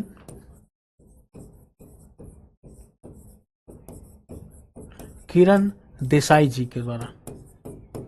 ठीक है, इन्हें 2006 में बुकर प्राइज भी मिला। अमिताभ घोष जी के द्वारा क्या लिखा गया है, द शैडो लाइन्स, ये हमने देखा। राजीव मल्होत्रा, ब्रेकिंग इंडिया, इंद्रजाल, ये भी हमने देखा। अलका जोशी जी के द्वारा क्या है, द हिना आर्टिस्ट और the secret keeper of Jaipur, ये भी हमने देखा। ठीक है, उसके बाद से देखिए अगला सवाल देखते हैं कि कौन सा है। अगला सवाल है, women freedom fighter of India पुस्तक किसने लिखी है। आज का 30वां सवाल, 30th सवाल है, 30th question. Sanjay Yadav, E B Havell, Arvind Adiga और या फिर शशि थरूर। तो हमारा ऑप्शन ए सही होगा, संजय यादव जी के द्वारा। इन्होंने जो वुमेन फ्रीडम फाइटर ऑफ, जो भारत की स्वतंत्रता सेनानी, उसमें भारत की स्वतंत्रता के आंदोलन में जो महिलाओं का योगदान है, उनकी उनकी भागीदारी है, उसके बारे में डिस्कशन किया है। उनकी उनका जो कंट्रीब्यूशन है उसको भारत के स्वतंत्रता के आंदोलन में उसको बहुत अच्छे से वहां पे डिस्कस किया है संजय यादव जी ने, the women freedom fighter of India. ठीक है, अगला सवाल है, rays and ways of India culture पुस्तक के लेखक कौन है? आपके सामने जो ऑप्शन है काफी प्यारा सवाल है। बुक एंड ऑथर के सेक्शन में ये होता है कि अगर आपको आ रहा है वो सवाल, तो थोड़ा बहुत कई बार होता है कि हिस्ट्री के जो बुक्स होते हैं उनके ऑथर होते हैं, या फिर ऑर्गेनाइजेशन होता है उसके लिए जो उनके वर्कर होते हैं, मतलब कि ऑर्गेनाइजेशन के हेड, उनके बारे में थोड़ा बहुत अगर आपके पास में इंफॉर्मेशन है तो आप आसानी से उसके उत्तर तक पहुंच सकते हैं। लेकिन बुक एंड ऑथर में अगर कई बार क्या होता है ना कि ऐसा आ जाता है किताब का नाम कि सुने ही नहीं होते हैं, जितना पढ़े होंगे आप उसमें से नहीं आएगा। ठीक है, तो उस तरीके के सवाल से घबराना नहीं होता है, आप इजिली छोड़ सकते हैं। और अगर आखिरी में मतलब थोड़ा बहुत भी होता है ना, जैसे कि हम वो सारे कॉन्सेप्ट देखेंगे कि कैसे कैसे क्वेश्चन के आंसर तक पहुंचा जाता है एमसीक्यू में। ठीक है, तो इसका आंसर क्या होगा? जुम्बाल लाहिड़ी जी, गायत्री सिन्हा जी, रोमिला थापर या फिर डीपी दुबे। तो क्या होगा आंसर हमारा? Option D, DP Dubey ji. बढ़ते हैं अपने अगले सवाल की तरफ। हमारा अगला सवाल है आपके सामने, द एंड ऑफ इमेजिनेशन कहानी पुस्तक के लेखक कौन है? एंड ऑफ इमेजिनेशन कहानी की जो पुस्तक है उसके लेखक के बारे में पूछा जा रहा है आपसे। तो ऑप्शन में क्या है? प्रसन्न कुमार आचार्य, पेमा डोरजी, अरुंधति रॉय और शशि थरूर। आपके सामने 4 ऑप्शन है। ठीक है, ए, बी, सी और डी। थोड़ा सा ब्लर हो रहा है ना, चलिए ठीक है, यहां से ठीक है। तो क्या होगा answer? Option c, Arundhati Roy. ठीक है, बढ़ते हैं अपने अगले सवाल की तरफ। हमारा अगला सवाल है, निम्नलिखित में से किस पूर्व रॉ प्रमुख ने a life in Shadow a memoir मतलब आत्मकथा पुस्तक लिखी है? रॉ के पूर्व अधिकारी रहे, वो पूर्व प्रमुख रहे, हेड।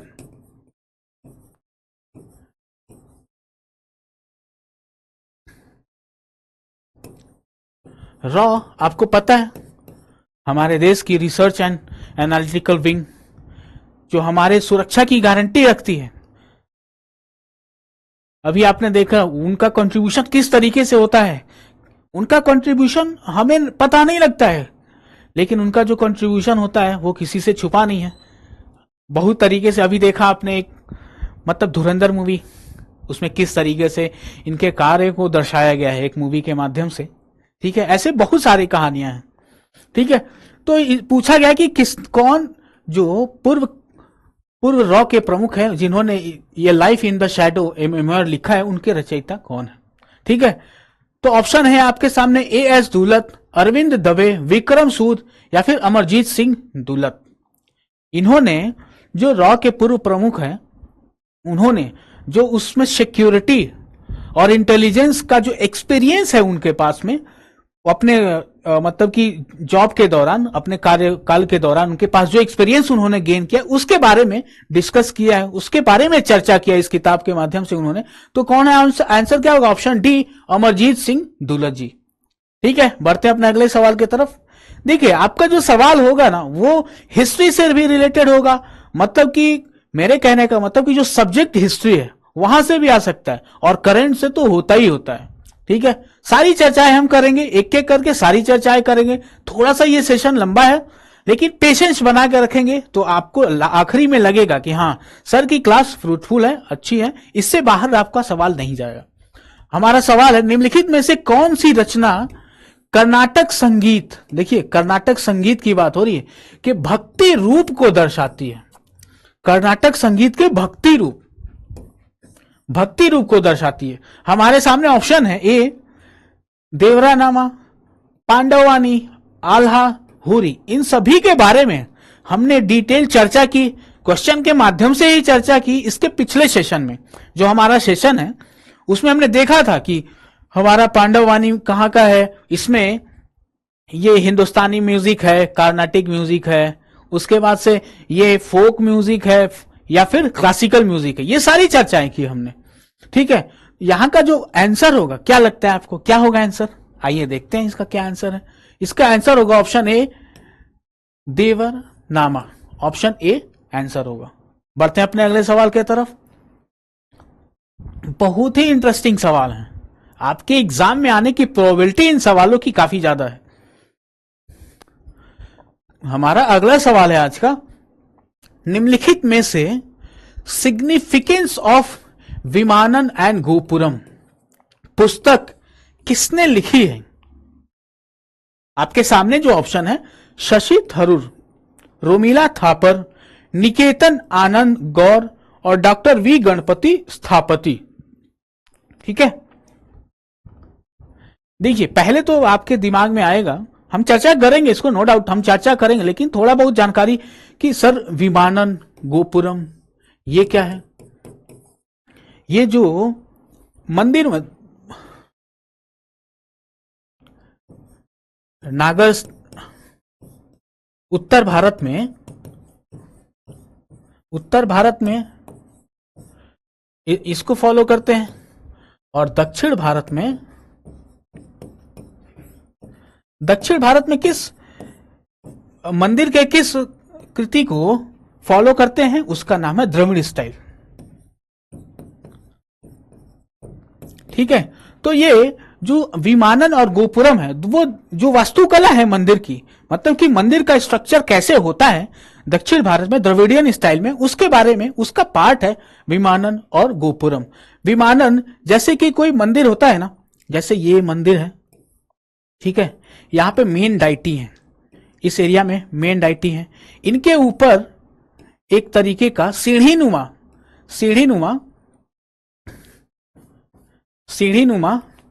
एक यहां पे स्ट्रक्चर होता है, इसी को बोलते हैं विमानन। ये सीढ़ीनुमा होता है ऐसे करके, ठीक है। मेन डाइटी जो होते हैं उनके ऊपर जो होता है स्ट्रक्चर, उनको बोलते हैं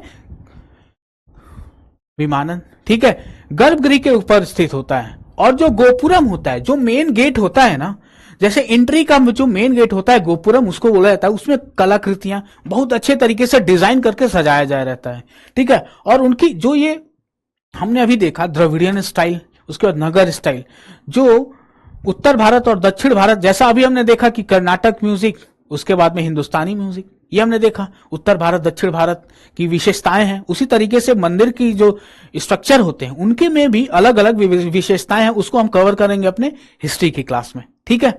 तो यहीं पे पूछा जा रहा है कि निम्नलिखित में से सिग्निफिकेंस ऑफ विमानन और गोपुरम पुस्तक किसने लिखी है?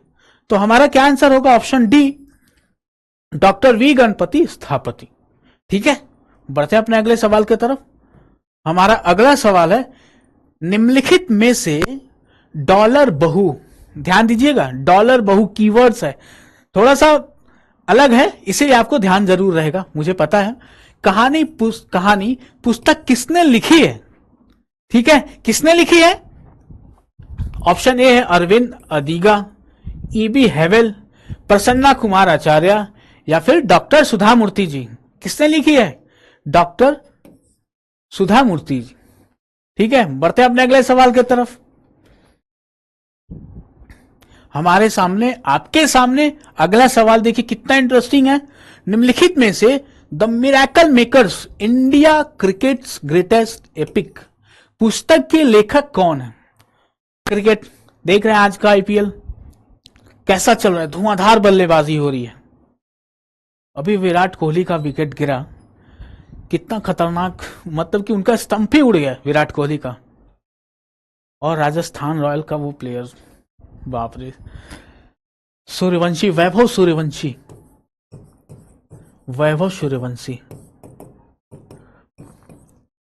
देख रहे हैं उनकी बल्लेबाजी, छक्के पे छक्का, चौके पे चौका, मतलब इस तरीके की तबातोड़ बल्लेबाजी, कोई मतलब कि डर ही नहीं है, निडर कोई भी बॉलर हो, वर्ल्ड क्लास बॉलर, पहले बॉल पे छक्का।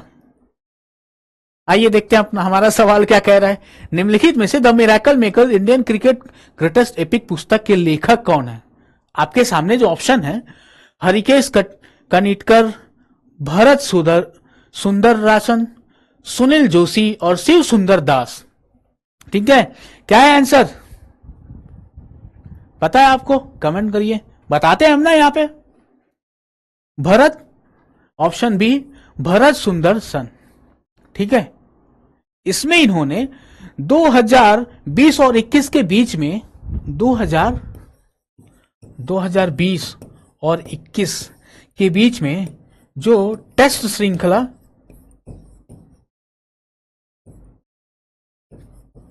टेस्ट मैच हुआ था, टेस्ट श्रृंखला किसके बीच में? ऑस्ट्रेलिया और इंडिया के बीच में जो टेस्ट श्रृंखला हुई है उसमें जो हुआ था एक तरीके की लड़ाई, गजब का टेस्ट सीरीज था, उसके बारे में इन्होंने लिखा है इस पुस्तक में। ठीक है, बढ़ते हैं अपने अगले सवाल की तरफ। हमारा अगला सवाल है, निम्नलिखित में से आई हैव द स्ट्रीट अ कटी क्रिकेट स्टोरी पुस्तक के लेखक कौन है? महान बॉलर, भारत का महान बॉलर इसके रचयिता हैं। ठीक है, शायद आप गेस कर चुके होंगे, रविचंद्रन अश्विन, सचिन तेंदुलकर, मैंने बता दिया कि बॉलर, महान बॉलर। उसके बाद सौरव गांगुली, कुलदीप यादव। 2 बॉलर बचते हैं आपके सामने ऑप्शन में। तो अभी कुलदीप यादव खेल रहे हैं, रविचंद्रन अश्विन अभी इनके रचयिता रविचंद्रन अश्विन को अभी मौका कम मिल रहा है, मतलब कि अब उनको रिटायर का मतलब कि रिटायरमेंट का टाइम हो गया है और उन्होंने ले भी लिया है कई जगह से। तो हमारा जो उत्तर है ऑप्शन ए रविचंद्रन अश्विन। ठीक है, किसको किसको पता था ये इसका आंसर? कमेंट करके बताइए आप। हाँ सोनू भाई, आपको पता था क्या? आप क्रिकेट मैच बहुत देखते हैं, आप मुझे मैसेज करते हैं कि सर देखिए इनका इतना स्कोर हुआ, ये टीम जीत गई, मतलब क्रिकेट आप देखते हैं, है ना। बढ़ते हैं अपने अगले सवाल की तरफ। देखिए क्रिकेट मैच है, देखना चाहिए, लेकिन एग्जाम का जब टाइम होता है, ऐसे समय आईपीएल होता है कि एग्जाम हुआ रहता है, तो आप हाईलाइट देख के काम चलाइए। लेकिन जब अगर आपके पास समय बचेगा, एक बहुत ही इंटरेस्टिंग मैच मतलब कि गेम है क्रिकेट। ठीक है, बहुत आप में कई लोग उसको खेलते होंगे और बहुत अच्छा उनका प्री गेम होगा उनका। ठीक है, निम्नलिखित में से Neeraj Chopra the man who made history, already सबको पता है कि उन्होंने हिस्ट्री क्रिएट किया है, ओलंपियन है, वो चैंपियन है, गोल्ड मेडलिस्ट है, गोल्ड मेडलिस्ट। ठीक है, स्वर्ण पदक विजेता, स्वर्ण पदक विजेता। देखिए यहां पे मैं आपके सामने एक सवाल अपनी तरफ से ऐड करता हूं कि कौन से ओलंपिक में उन्होंने स्वर्ण पदक जीता था, आप कमेंट करके बताइए हमें। ठीक है, और इसका आंसर मैं आपको बताता हूं कि ऑप्शन का है आपके सामने, श्यामा दासगुप्ता, नॉरिस प्रीतम, नवदीप सिंह गिल या समीर चोपड़ा। क्या होगा आंसर?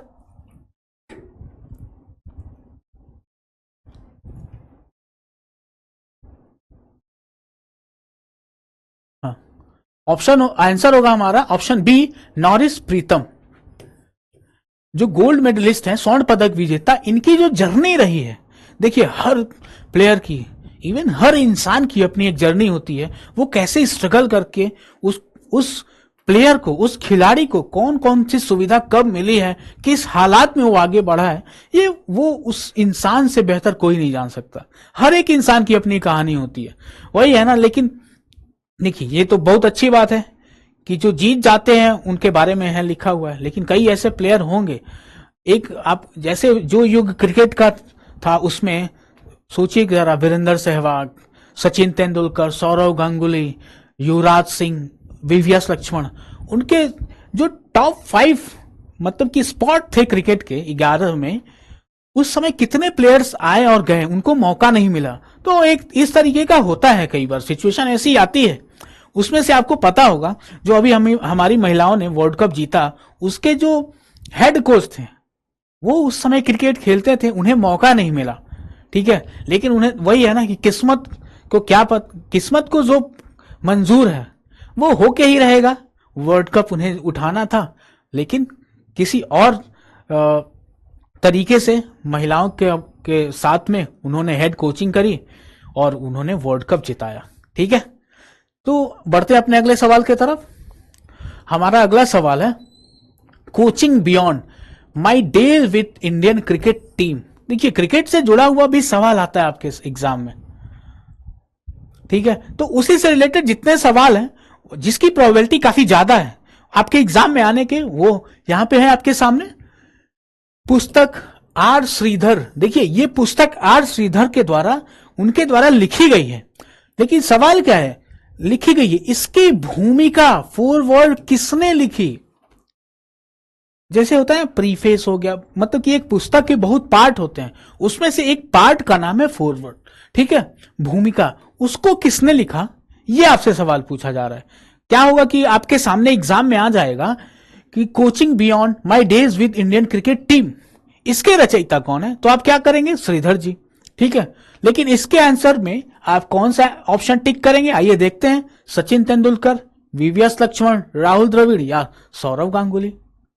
महान बल्लेबाज, wall of Indian cricket team, Rahul Dravid, Sachin Tendulkar, VVS Laxman, test के इतने महान प्लेयर, सौरव गांगुली आगे बढ़ के छक्का जो लगाते हैं। तो हमारा आंसर क्या होगा, वीवीएस लक्ष्मण, ऑप्शन बी, ठीक है। बढ़ते हैं अपने अगले सवाल की तरफ। आपके सामने इतना अच्छा सा ये सवाल है, आइए देखते हैं। निम्नलिखित में से the red earth and pouring rain, red earth and pouring rain उपन्यास के लेखक कौन है, इसके लेखक कौन है ये आपको बताना है। आइए देखते हैं। सुकेतु मेहता, विक्रम चंद, अरुंधति रॉय और Samanta Bhadra, option A B C D आपके सामने है। कौन सा आंसर होगा आप बताइए, है ना। क्या हो जा रहा है इसमें, तो आंसर होगा हमारा विक्रम चंद्र, ऑप्शन बी, ठीक है। बढ़ते हैं अपने अगले सवाल की तरफ। हमारा अगला सवाल है आज का 42वां सवाल, 42, ठीक है। अ नेशन इन मेकिंग पुस्तक किसके द्वारा लिखी गई है। देखिए ये आपको, ये पुस्तक आपको जब हिस्ट्री की क्लास होगी उसमें भी देखने को मिलेगी, ठीक है। तो आइए देखते हैं यहां पे कि इसके रचयिता कौन है, किसके द्वारा लिखी गई, ये सवाल है हमारे सामने। ऑप्शन है एमजी रेनाडे, सुरेंद्र नाथ बैनर्जी, जीके गोखले, वल्लभ भाई पटेल। आपको क्या लगता है, आप शायद पढ़े हो, कमेंट करिए आप आंसर, ठीक है।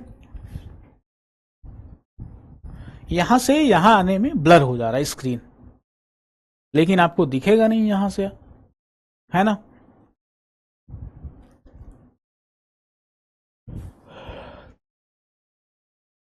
चमक रहा है, चमक रहा है आपको, तो हमारा आंसर क्या होगा, ऑप्शन बी सुरेंद्र नाथ बैनर्जी, ठीक है। बढ़ते हैं अपने अगले सवाल की तरफ। हमारा अगला सवाल है रिपब्लिक पुस्तक के लेखक कौन है। देखिए ये फिलॉसफी वाले संदर्भ का एक सवाल है, काफी फेमस सवाल है, ये बुक भी फेमस है और जो इसके लेखक हैं वो भी बहुत फेमस है, ठीक है। तो आंसर क्या होगा हमारा, ऑप्शन बी प्लेटो, ठीक है। बढ़ते हैं अपने अगले सवाल की तरफ। आपके सामने इतना महत्वपूर्ण सवाल है ये, देखिए जरा। प्रसिद्ध हिंदी उपन्यास तमस किसके द्वारा लिखा गया है या फिर किसने लिखा है, आपके सामने ये सवाल है कि किसने लिखा है। नगेंद्र जी, भीष्म शाहिनी जी, यशपाल या त्रिलोचन जी। किसने लिखा, तो किसने लिखा, भीष्म शाहिनी जी। यहां पे इस बुक में 1947 में जो भारत का विभाजन हुआ, भारत का विभाजन,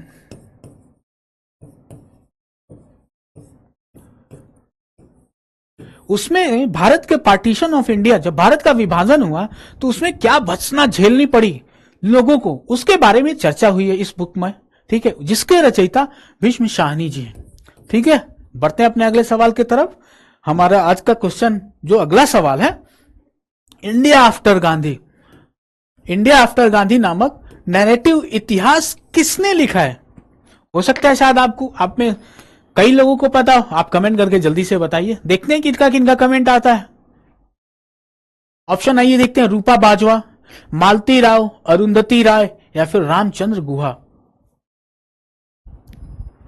इस पुस्तक में 1947 के बाद का जो इतिहास है भारत का, उसके बारे में चर्चा हुई है उसके लेखक कौन है? रामचंद्र गुहा जी, ऑप्शन डी। ठीक है, बढ़े अपने अगले सवाल की तरफ।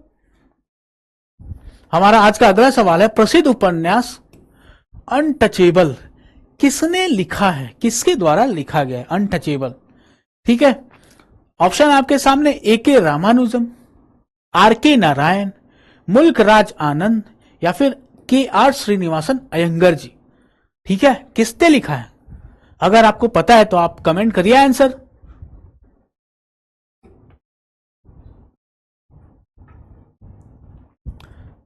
क्या होगा आंसर इसका? ऑप्शन सी मुल्क राज आनंद जी। ऑप्शन सी मुल्क राज आनंद जी किसके रचयिता है? अनटचेबल के। अनटचेबल से आपको समझ में आ गया होगा कि जो कास्ट सिस्टम में जो डिस्क्रिमिनेशन होता था उसके बारे में घोर मतलब कि उसके बारे में वर्णन है और उनकी निंदा की गई। ठीक है, बढ़ते हैं अपने अगले सवाल की तरफ। देखिए, ये जो सवाल है आपके एग्जाम में आने की प्रोबेबिलिटी इनकी काफी ज्यादा है और बेहद ही महत्वपूर्ण है ये सवाल आपके लिए। आप छोड़ ही नहीं सकते इनको, छोड़ के जा ही नहीं सकते एग्जाम देना। मैं तो ये कहता हूं, क्योंकि आपको जाना नहीं है छोड़ के। इस सेशन को अटेंड करके ये जो स्टैटिक जीके का पोर्शन है ना, यहां पे ऐसे सवाल आते हैं कि आपको लगेगा कि हाँ मैंने कहीं सुना है, मैंने कहीं देखा है, कहीं पढ़ा था। लेकिन अगर आप ध्यान से पढ़ लेंगे तो वो नौबत ही नहीं आएगी। क्यों ऐसी नौबत आने देना? इतना पढ़ रहे हैं, आपका रीजनिंग कंप्लीट हो रहा है, गणित कंप्लीट हो रहा है, इंग्लिश कंप्लीट हो रहा है, जीएस भी कंप्लीट होगा, तो स्टैटिक जीके जो है इसको अधूरा क्यों मतलब धुंधला सा करके क्यों जाना? कंप्लीट करिए ना, अच्छे से करिए। यहां से और आसान है। स्टैटिक मतलब कि इतना ही आएगा, इसी से आएगा। स्टैटिक नाम में ही स्टैटिक है। आइए देखते हैं सवाल। The test of my life पुस्तक किसने लिखी है? पता होगा शायद आप में कई लोगों को पता होगा। साइना नेहवाल, कपिल देव, युवराज सिंह, सचिन तेंदुलकर। किसके द्वारा लिखी गई है? युवराज सिंह के द्वारा। इसमें सोचिए 2011 का वर्ल्ड कप, उस समय उनको कैंसर था, पता नहीं था उन्हें, मतलब कि खून की उल्टी हो रही थी उन्हें उस मतलब कि सीरीज के दौरान, वर्ल्ड कप के सीरीज के दौरान। तो जो उनका एक्सपीरियंस रहा, मतलब जांच के दौरान, फिर ट्रीटमेंट के दौरान, और अपने क्रिकेट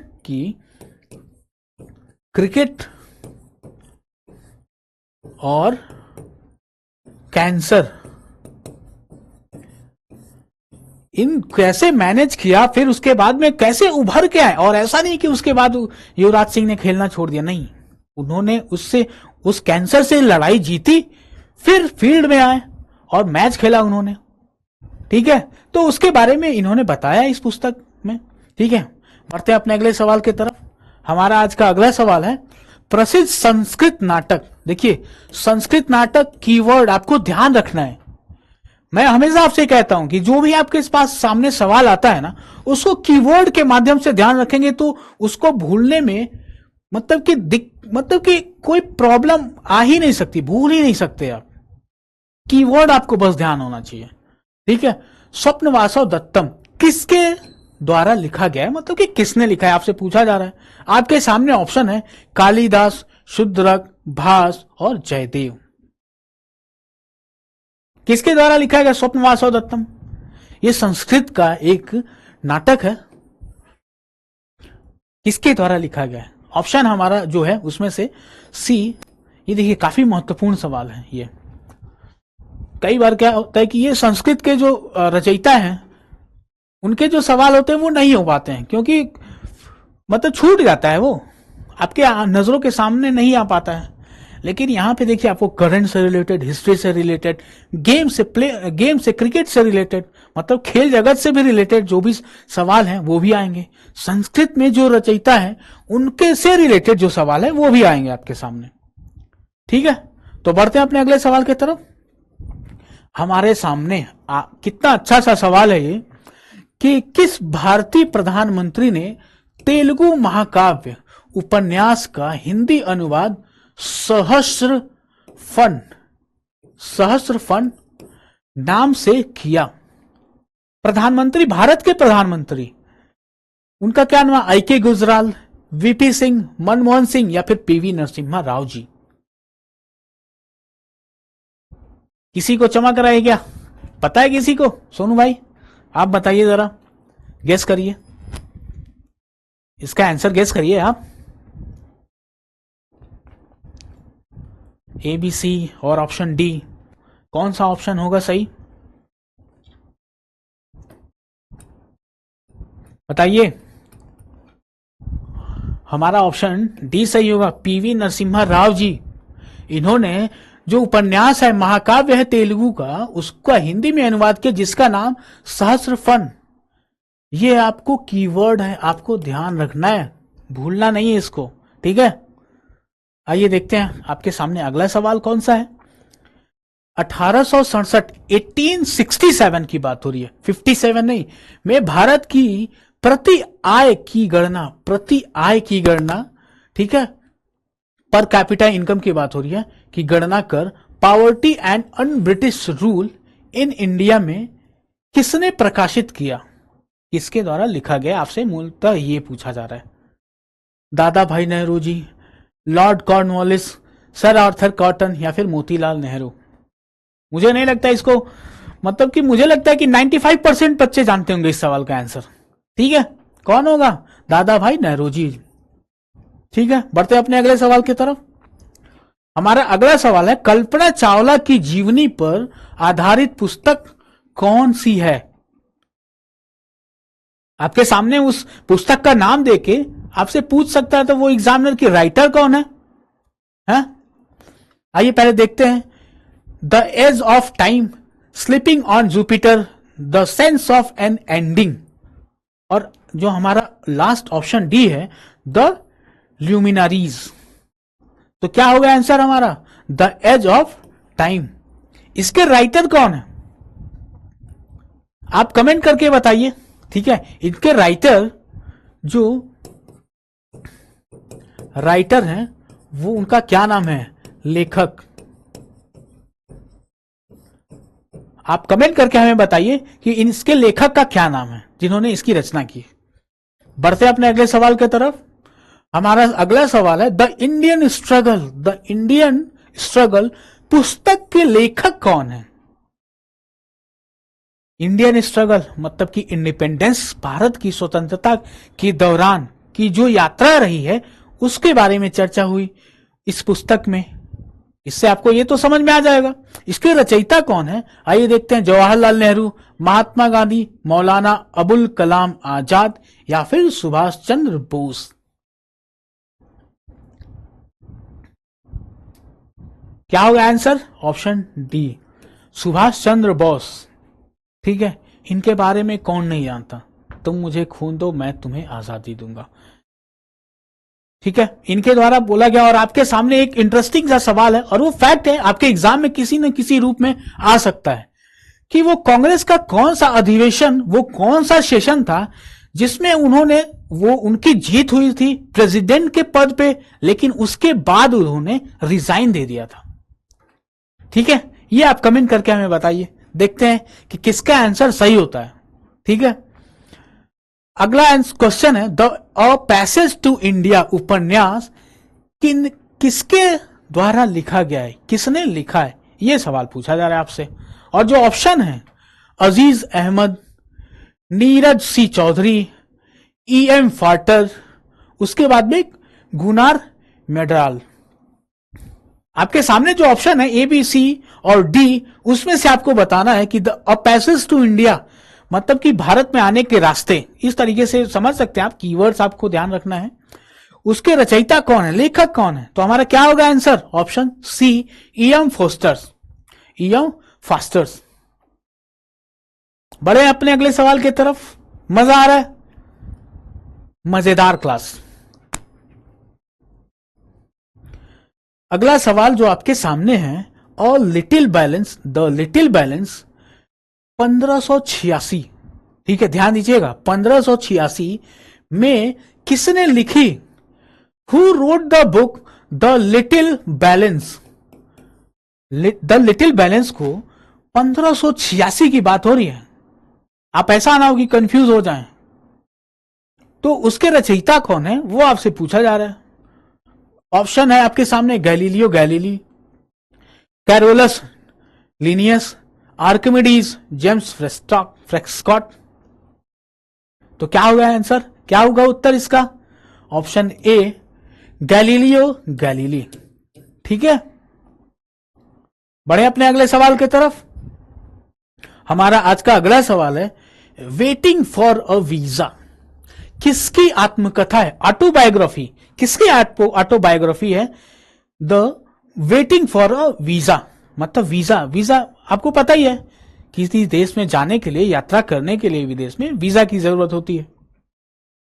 ठीक है, आपको पता है भारत की कितनी रैंकिंग है उस इंडेक्स में जिसके माध्यम से देखा जाता है ना कि इस पावरफुलनेस, उस आपका जो पासपोर्ट है उसका पावरफुलनेस जिस इंडेक्स के द्वारा देखा जाता है उसमें कितनी रैंक है भारत की, पता है आपको? पासपोर्ट इंडेक्स में। तो इसका आंसर क्या होगा? Waiting for a visa Bhimrao Ambedkar. Option B Bhimrao Ambedkar ji. ठीक है, आपके सामने देखिए, अभी हमने जिक्र किया था खूब लड़ी मर्दानी, वो तो झांसी वाली रानी थी। खूब लड़ी मर्दानी प्रसिद्ध कविता किसके द्वारा लिखी गई है या फिर किसने लिखी है? ठीक है, आपके सामने जो ऑप्शन है सुभद्रा कुमारी चौहान, सरोजनी नायडू, महात्मा गांधी या फिर श्री अरविंद जी। आपके सामने 4 ऑप्शन है, ए बी सी और डी। ठीक है, उसमें से आपको बताना है। आपको पता है तो कमेंट करिए, जिनको भी पता है आंसर कमेंट करके आप बताइए। तो क्या होगा answer? Option A Subhadra Kumari Chauhan, खूब लड़ी मर्दानी, वो तो झांसी वाली रानी थी। ठीक है, बुंदेलखंड का एरिया क्षेत्र, वहां से वो लड़ी। ठीक है, काफी डिटेल में अच्छे से हमारे एग्जाम के लिए जो इंपॉर्टेंट फैक्ट्स हैं वो हम चर्चा करेंगे अपने इतिहास के क्लास में। ठीक है, वो 1857 की स्वतंत्रता की लड़ाई, पहली लड़ाई। ठीक है,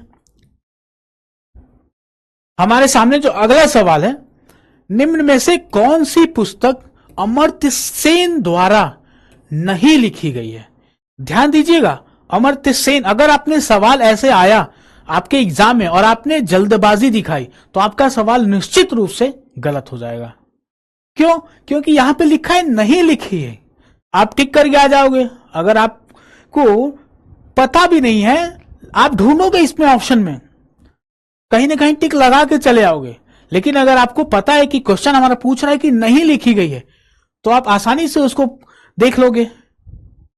तो आपके सामने जो ऑप्शन है on economic inequality, resource values and development, poverty of India और पॉवर्टी एंड फेमाइन। तो पहले तो अमर्त्य सेन, इनके द्वारा नहीं लिखी गई पुस्तक के बारे में यहां पे सवाल पूछा जा रहा है, मतलब उसके अलावा जो 3 पुस्तक हैं अमर्त्य सेन जी के द्वारा लिखी गई हैं। तो इसका आंसर पहले देखते हैं, पॉवर्टी ऑफ इंडिया।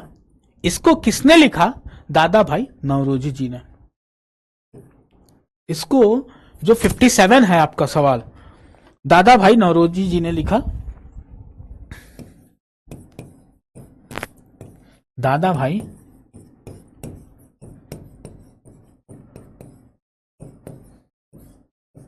इनके द्वारा लिखा गया। बाकी जो बचे 3 पुस्तक वो किसके द्वारा लिखे गए? अमर्त्य सेन जी के द्वारा। ठीक है, ये एक इकोनॉमिस्ट थे। आपके सामने अगला सवाल है आज का 58, a brief history of time पुस्तक किसने लिखी?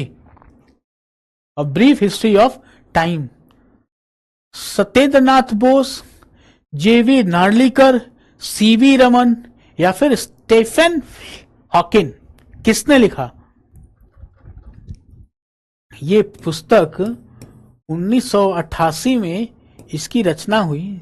किसके द्वारा? स्टीफन हॉकिंग के द्वारा। ठीक है, बढ़े अपने अगले सवाल की तरफ। हमारा आज का सवाल है जो 59, कैपिटल एंड ग्रोथ पुस्तक किसने लिखी है? इससे ही आपको पता लगता है कि जो इसके रचयिता हैं वो एक इकोनॉमिस्ट हैं। ठीक है, तो ऐसे भी है, जैसे कि जो थीम समझ में आता है पुस्तक के नाम से, उससे भी थोड़ा बहुत आइडिया आप लगा सकते हैं। बहुत सारे मतलब कि फैक्टर होते हैं, अगर आपको नहीं पता है उस लेखक का नाम तो पहुंचने तक ऑप्शन में आपके सामने। तो आइए देखते हैं, A.R. Rodan, Adam Smith, James Marshall या फिर जॉन हिक्स। ठीक है, इकोनॉमिक्स से रिलेटेड आपको समझ में आ रहा हो कि एडम स्मिथ हो सकते हैं, जेम्स मार्शल या फिर जॉन हिक्स हो सकते हैं। कौन हो सकता है? तो क्या होगा उत्तर इसका? Option D, John Hicks. क्या होगा? John Hicks. इसका आंसर होगा जॉन हिक्स होगा। Capital and growth, capital and growth. पता है, आपको पता ही होगा ग्रोथ और डेवलपमेंट के बीच में अंतर। इकोनॉमी का टॉपिक है, चर्चा करेंगे वहां पे, बेहतरीन तरीके से चर्चा करेंगे। इकोनॉमिक्स का जो चर्चा होगा बहुत ही बेहतरीन तरीके से होगा। आपका जो जैसे जीडीपी होता है, उसके बाद इन्फ्लेशन, ये सारे मुद्रास्फीति का टॉपिक, उससे रिलेटेड जो भी है, जो ग्रोथ एंड डेवलपमेंट,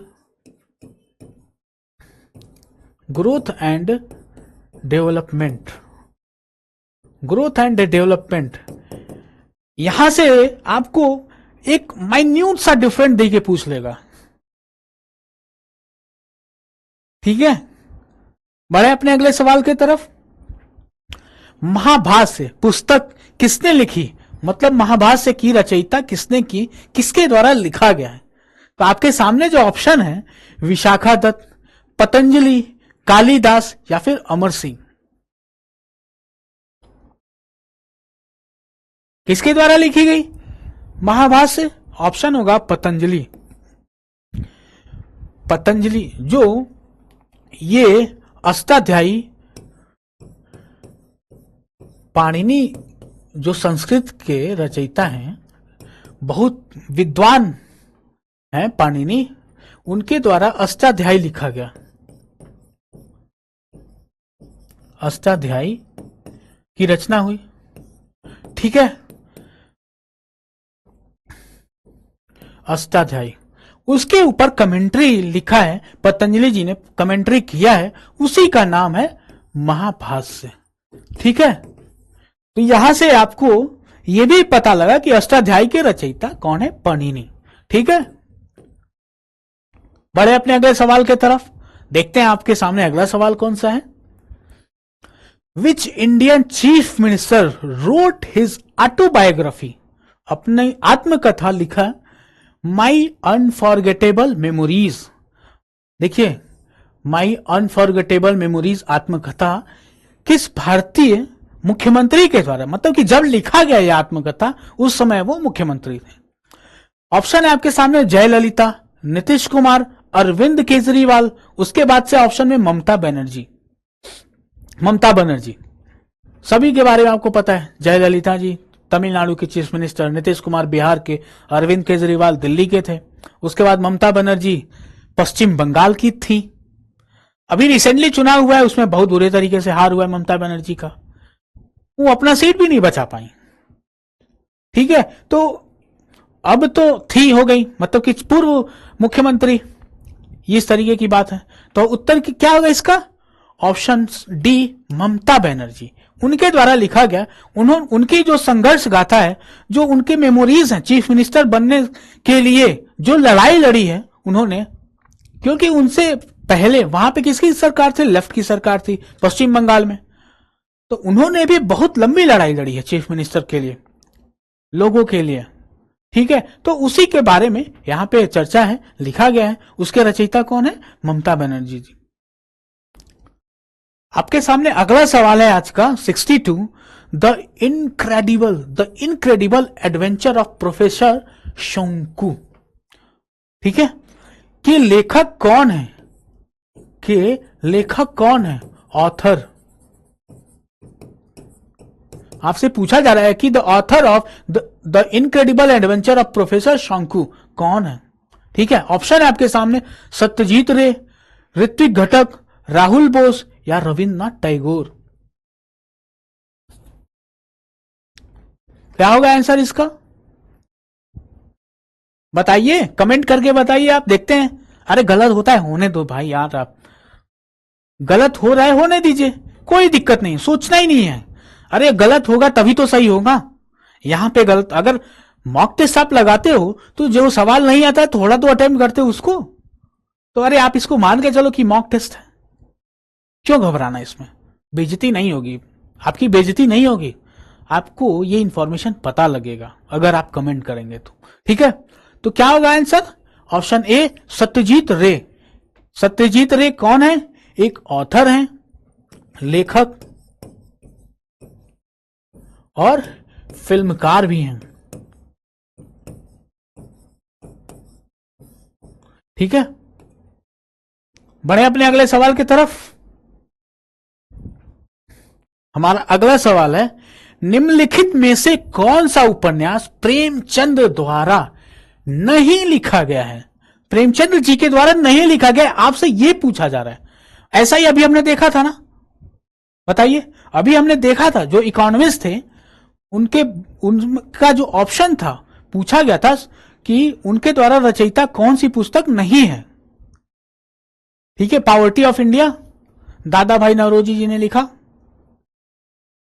ठीक है, तो इसका आंसर देखिए ऑप्शन में क्या है, गोदान, गबन, निर्मला, दीप शिखा। क्या समझ में आ रहा है आपको?